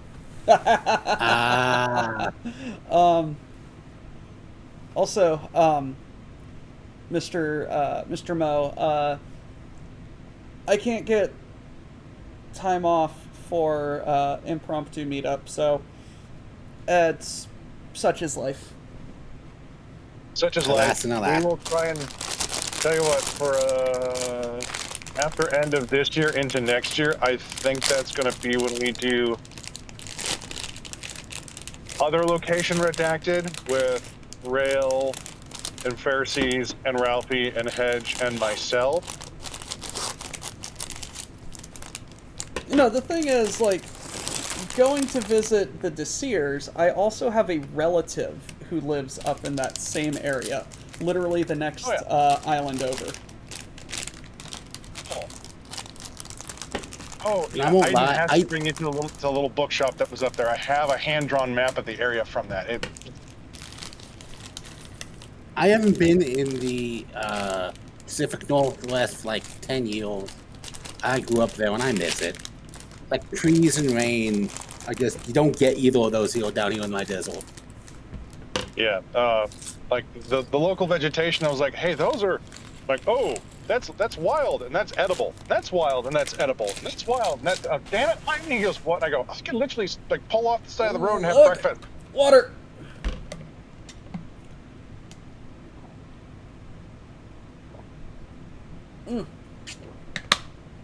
Ah, that's good water.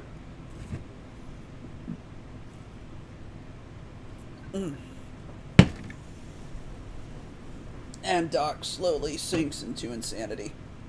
Ugh.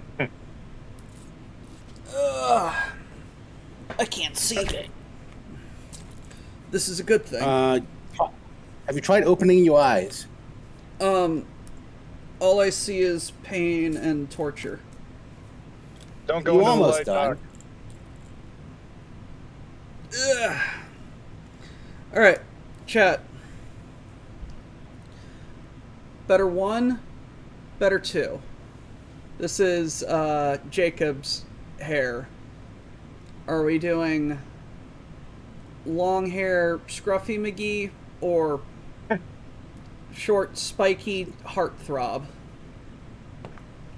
I think the latter, if only because it'll be sillier looking.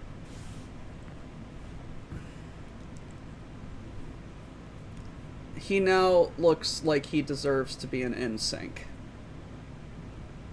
All he needs is frosted tips. I mean, you got a Because he want no, that's Backstreet Boys. Like you got a liquid laser, surely you can apply those yourself.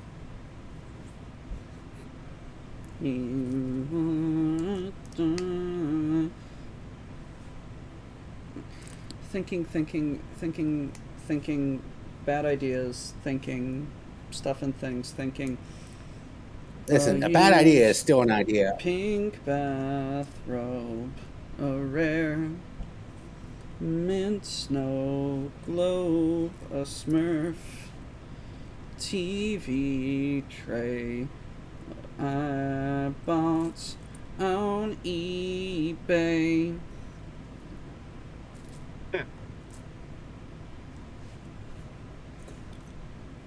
I listen to way too much Weird Al. Which one do I hate more? Short spiky hair, because he looks like generic teen heartthrob for the sake of being generic teen heartthrob. Everyone doesn't make him look like Washington from Firefly. I got that alpha alarm clock. Tell me why I need another pet rock. Tell me why I bid on Shatner's old toupee. They had it on eBay.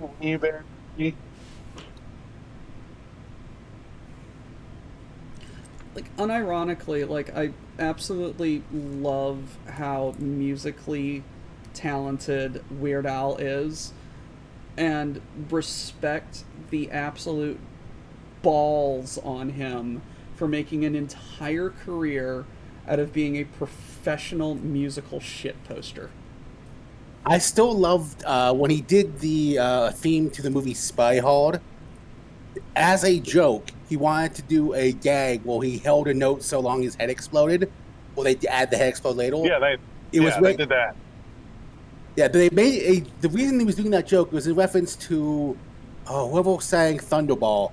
Oh, I know his name, but he was one of those classic criminals back then, and He held that when he was doing when he was recording the theme for that movie, he passed out singing in that set because the guy on the other side of the panel kept rolling his fingers like, "Come on, keep going," and he ran out of breath and passed out. So Weird Al was making a riff on that and doing way too long. And you think, he can just loop it in the thing. And you thought, no, he could actually hold a note that long. Like, he is a very, very, very talented man. Yeah. Oh, and if we're talking about bullshit about Weird Al, he was of no relation to the other accordion player, Frankie Yankovic, but no one believed him. So every time he'd be in an interview saying, "No, not my father," people think, "Oh no, he's disavowed him. What could possibly go on between them?" Like, there is no blood between us.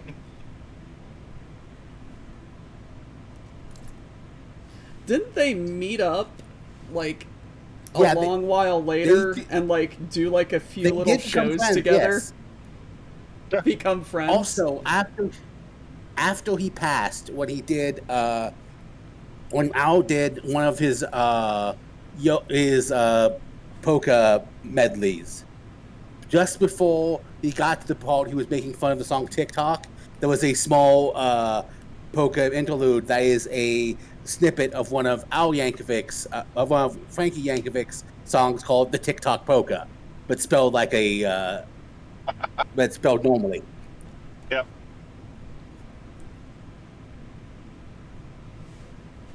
That's sweet. Yeah. But no, it's like Weird Al has he is a genuinely good dude and a genuinely incredibly talented person, like a genuinely incredibly talented musician. I forget, I was watching a video on YouTube of I forget what he was talking about, but it was like, does Weird Al remember the lyrics to his songs? And one of them was a line from Another One Rides the Bus. Yep.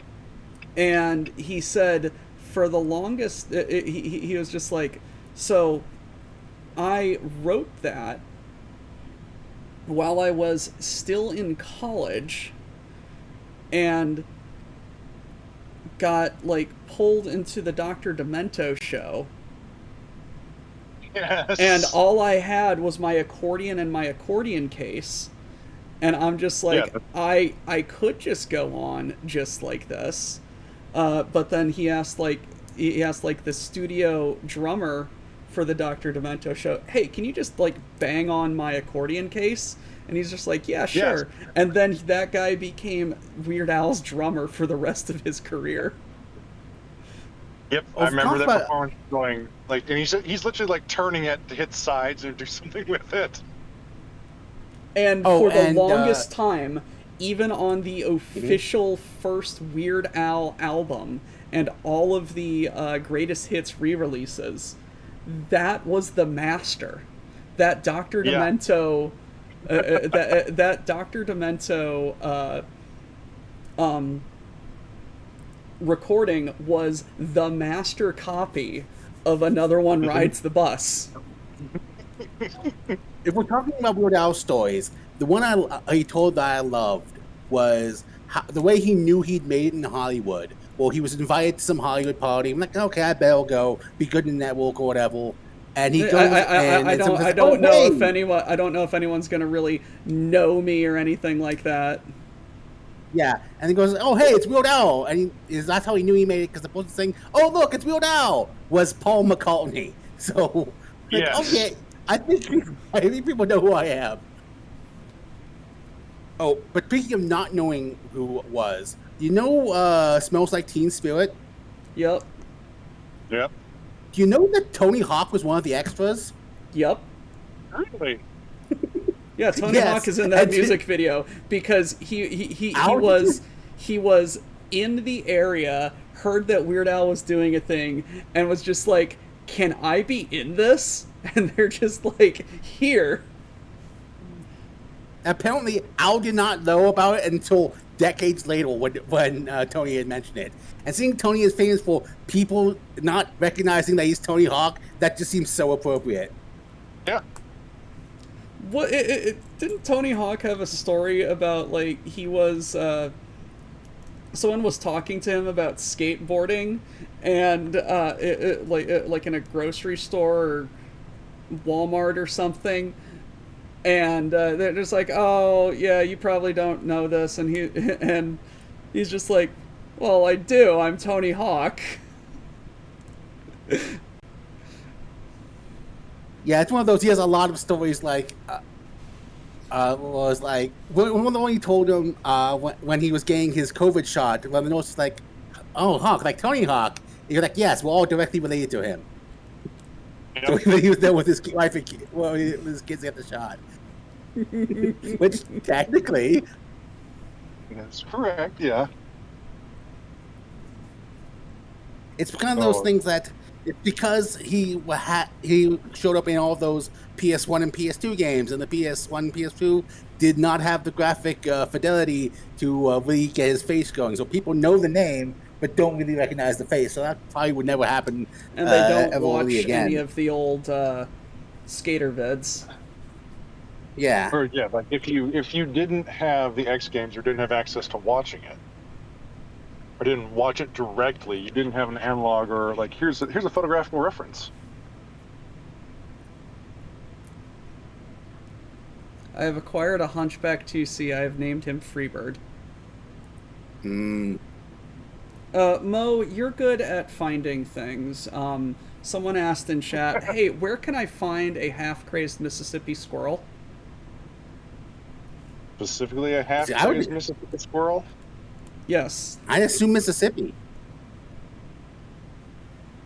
Well, that's what I was say. It's like, what branch do you want? Lower to the river delta, or do you want like further up by the river's bend? Because if you hit around Ohio, Ohio is also not near the Mississippi River. I'm trying to think of where the Mississippi River goes now, because I thought it was on one of the borders of Illinois and Indiana. Illinois I will be and entirely honest. Missouri. I don't. Illinois and I've Missouri. never been past the Mississippi, so I have no idea what the hell the geography is over that way.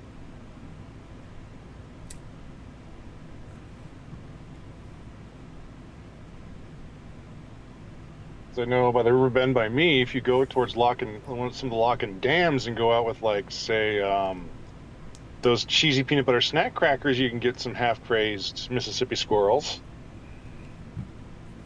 I think the furthest east I've ever been is El Paso.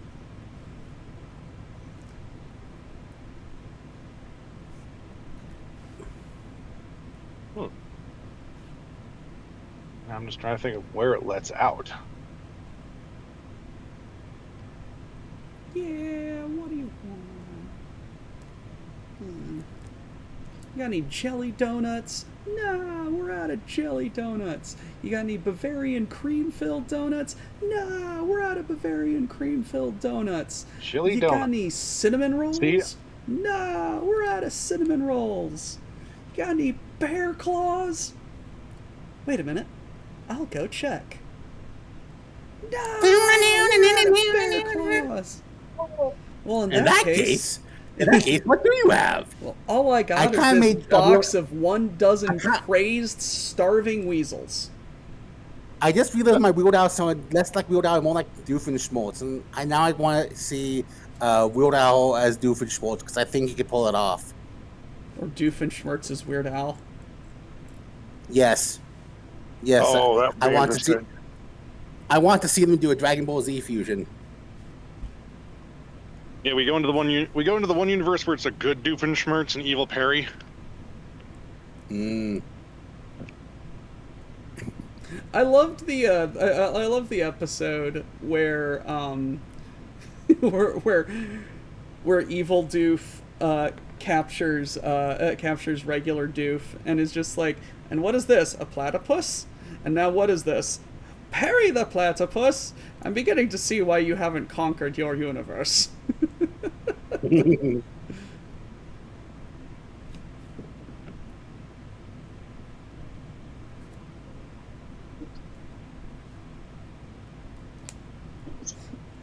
Also, I love the meme.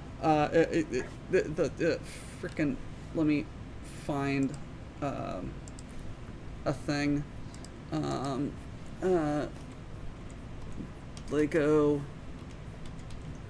Perry Platypus.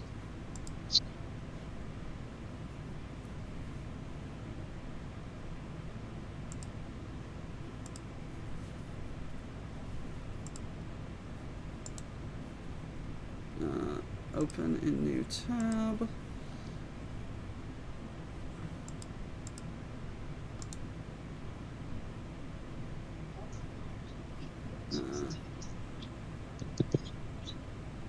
Copy image.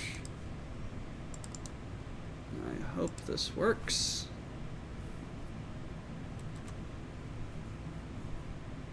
Enjoy and chat if you so wish. One of my personal favorite things. It's just it just strikes me every time of just what pattern-seeking behavior us humans have. Because it's just a pile of Lego bricks, and then we put one brown on top of it, and it's just Perry the platypus. Yeah.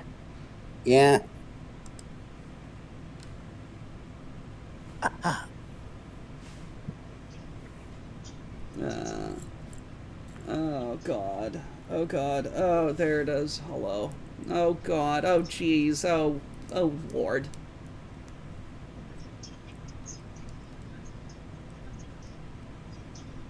This... Okay, so I know that in the movie they looked incredibly goofy as well. But this werewolf face looks so derpy.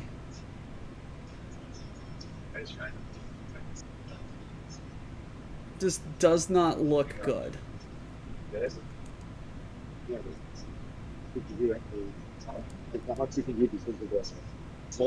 And it has a mohawk too.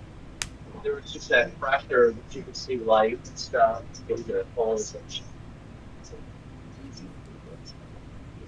Alright. Let's make a tree.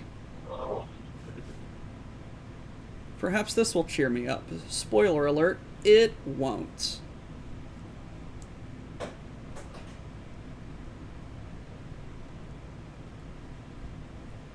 I'm not even going to care. Do I care? No, I don't. Chandelier, leaves. What are these leaf elements from? Was this from like a Christmas wreath or something? It's always possible that they designed it to use in this one piece. Tell me how you're supposed to make an intimidating direwolf out of Lego.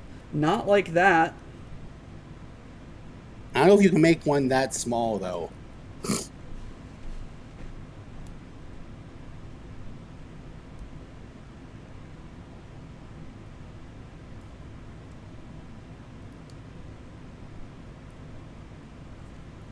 Speaking of direwolves, Digi, have you heard of the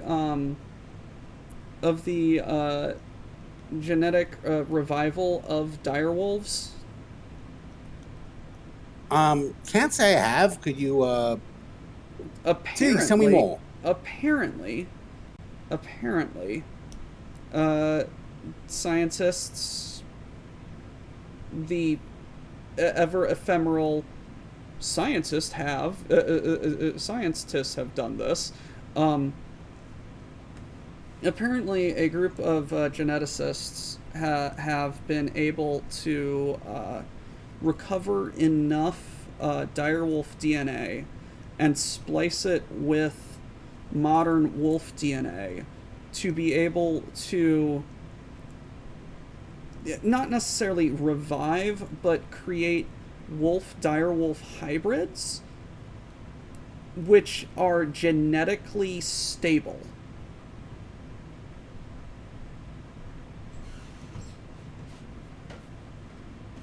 Okay.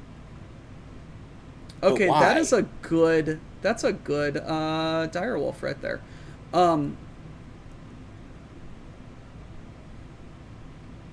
Why?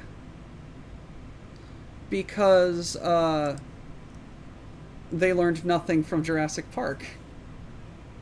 I mean, if nothing else, I like the idea of being able to revitalize long lost species like this. But let's be honest, kind of defeats the point. Like you lost the game of your evolution once. So no redos.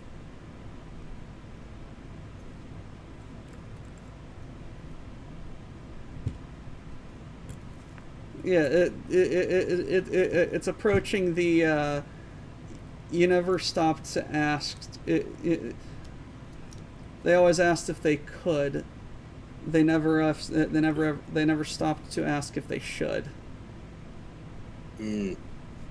Because it's just like, if they wish to release them into the wilds, like, their evolutionary niche is gone, you know?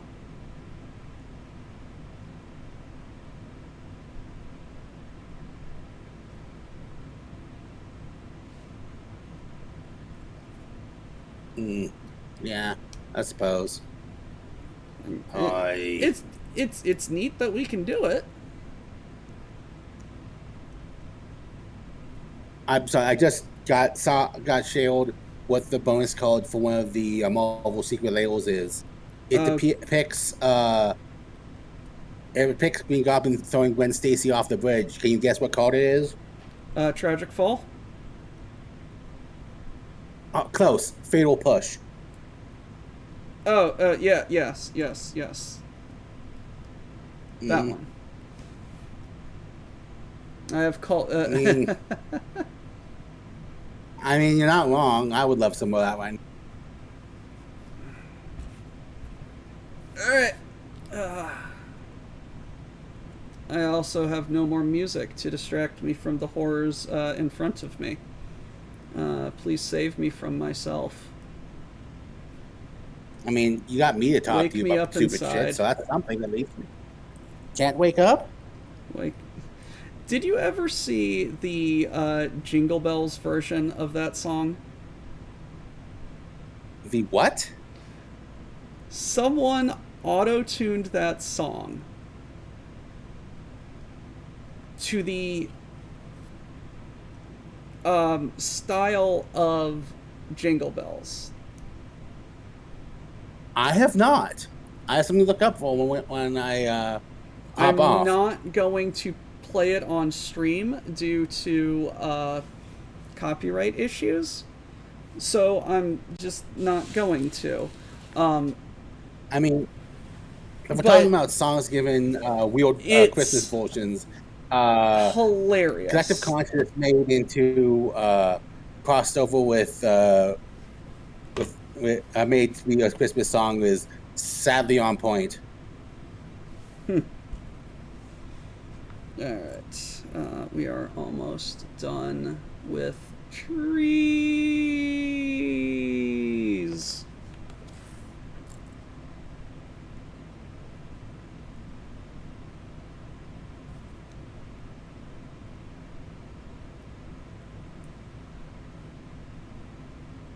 I don't know why, but that red circle badge keeps making me think of DCMS, which gets me unreasonably angry for the brief moment till I realize that's not what it is. Red circle badge? Oh, hey, Wimwood. Hey, what's Doc up, invited me buddy? on. Doc invited me on for some strange reason. I have nothing better to do, so I hopped on. You have honestly helped me stay awake a lot. Oh, Thunder's red goop In that badge. case- Ah. Then I'm glad to have done so, but you know, I don't got anything better to do.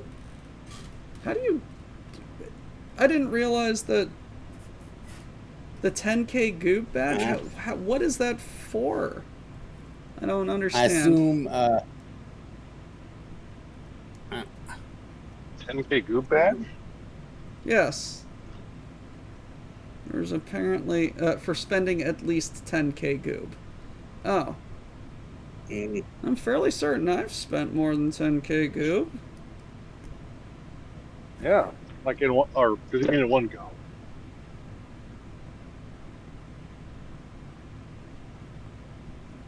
Okay, and that goes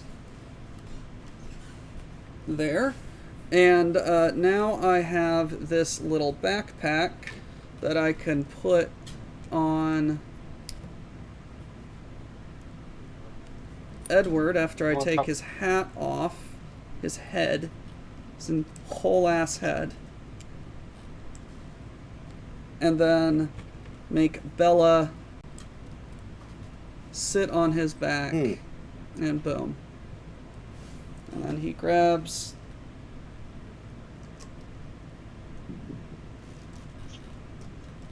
That's right. They did do the Chima style wolf, didn't they? the tree. Yay, that I'm out of this hell.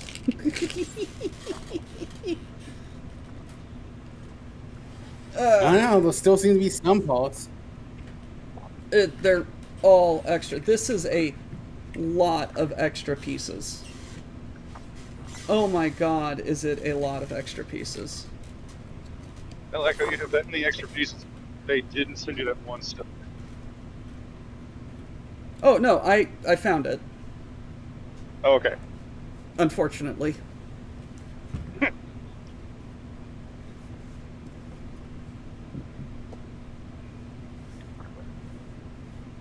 And if you will excuse me, hello, camera,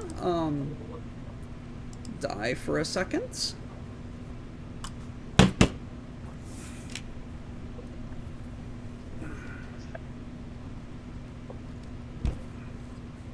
And,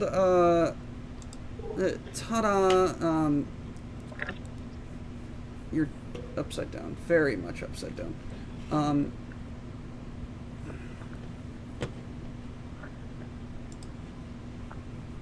Yay. Look at that. Wow, it's like I'm almost there. It's, you know, I think I would have had a funner time making this. I would have most definitely had a better time making it. Like, honestly, like, it doesn't look horrible. It's just associated with horrible things. It's interesting. You know? What gets me is the fact that I can't remember if this was this one of the Lego ideas? Like, Yes, this is a Lego idea set. okay, this is one of the fan builds Yes. that they voted through with a panel of judges. Move the camera a little bit to the right. Yep.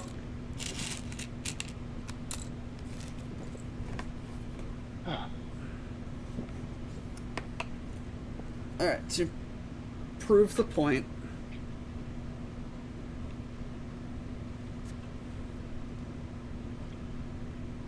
It's like the world's worst drone footage. there's the toilet.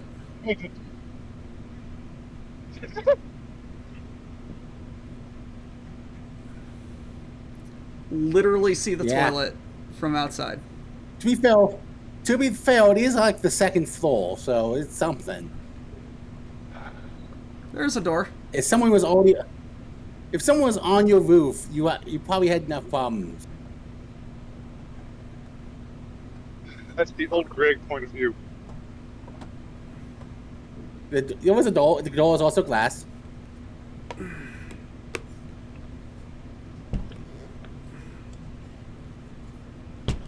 God bless America. God bless everything. God bless me. Put me out of my misery. Right now you're being Australian, Doc, because you're upside down. No, I literally, for like ease of viewership, literally have my camera turned upside down in the OBS display. And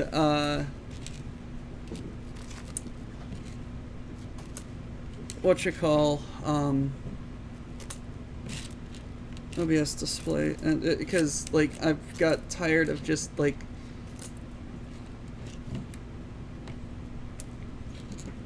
words, stuff, and things. Your hard work is now done. You may now close stream and pass out.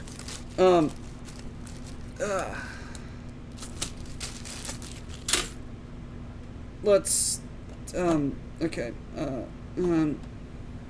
Everyone into the pool.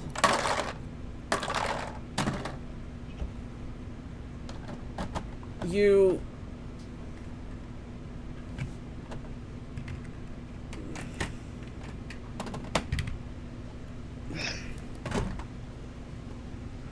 Everyone lives there now. Is this the truck? Yes, Yep. I'm literally trying to just put the truck in here because I don't care. Does it fit?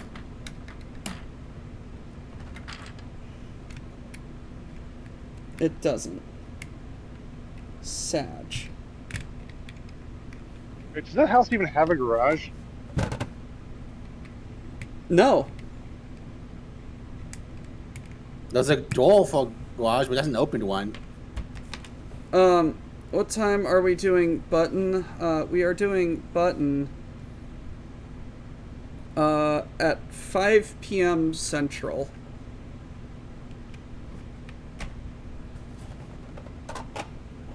Okay.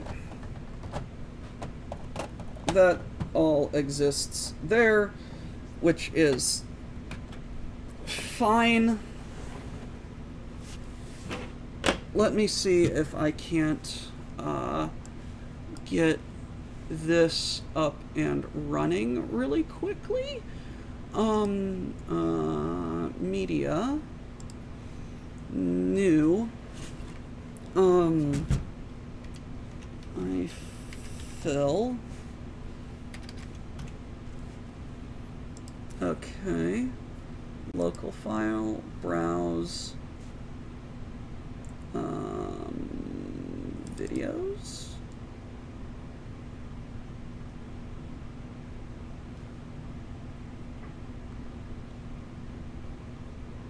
What the where's like this details. Date modified.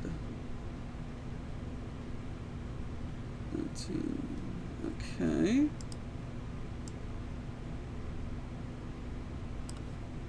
Ah, there we go. Boom. Lovely.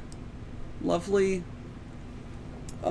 Everyone, this was the video of the Eiffel Tower coming together. There I am in my pants.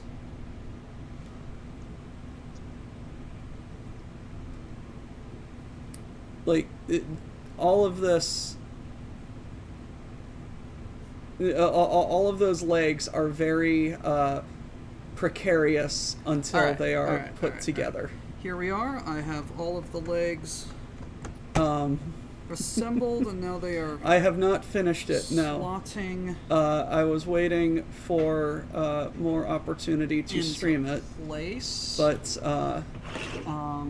need to... Here I am, just... Entallify trying to put stuff together, and I'm watching Quish play Blood Bowl right there. Trying to be. It's like the pieces just didn't want to get put together. They kept falling over. Second.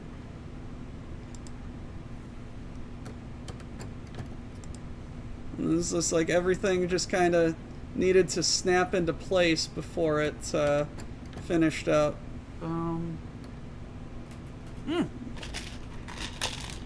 That is a very... Christ almighty, there's my frickin' bald-ass head.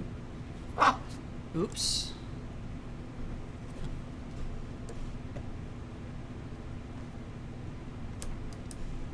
London Bridge is falling down than Eiffel Tower, huh, Doc? Yep, I also do have the Tower Bridge set. Isn't that only like Phoenix or something?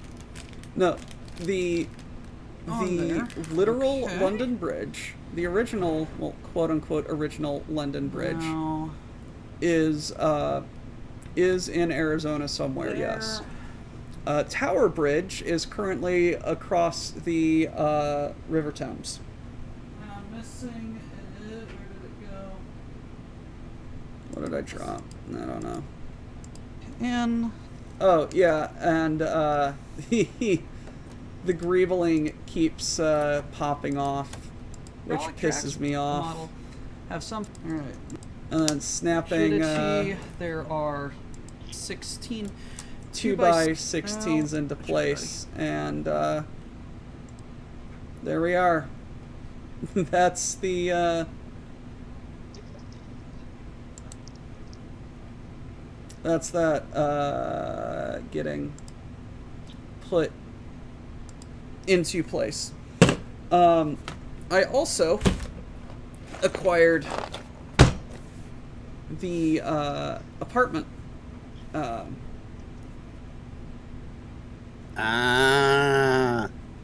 So at the very top.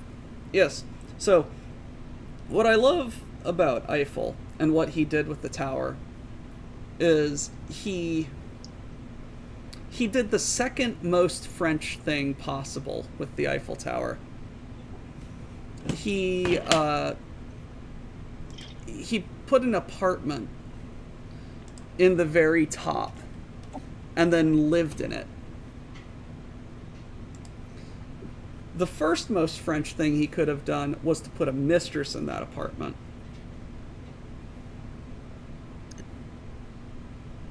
Yes, those are revolvers used for the legs of that Eiffel Tower model.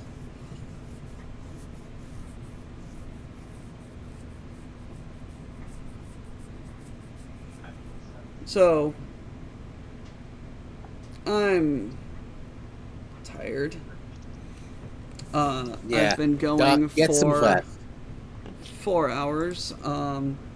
Going to at Lady Red. I am done with the house. Studio is yours if you wish to start early.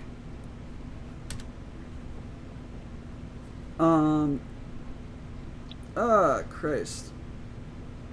I'm so glad that I took tomorrow off.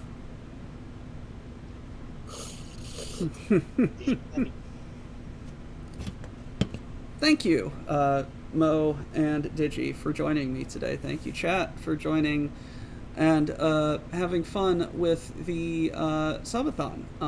We here at WBPL 76 very much appreciate your continued support. Digi, Mo, any final parting words for the fine, fine people of the internet? Stay safe, fuckos.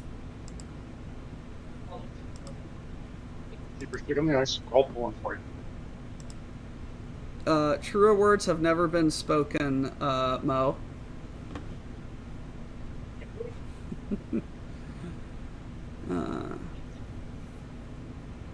Does anyone remember how many oopses I had on the Eiffel Tower? I think it was 12.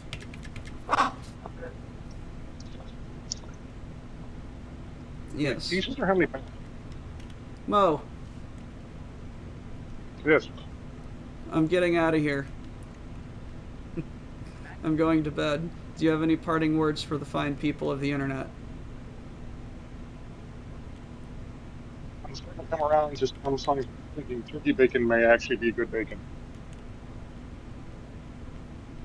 I heard about half of those words, but agree with them. Turkey bacon may actually be good bacon. It could. It could be. It could be.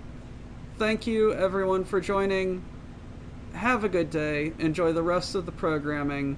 I'm going to go pass out. And remember to hail, hail, Cargonia.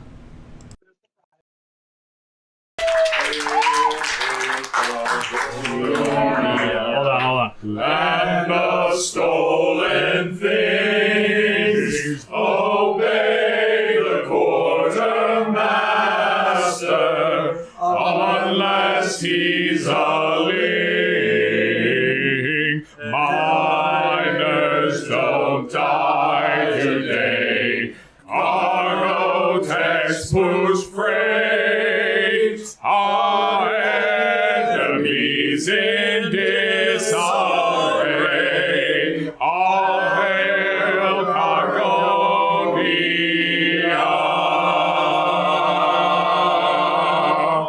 Get back to work.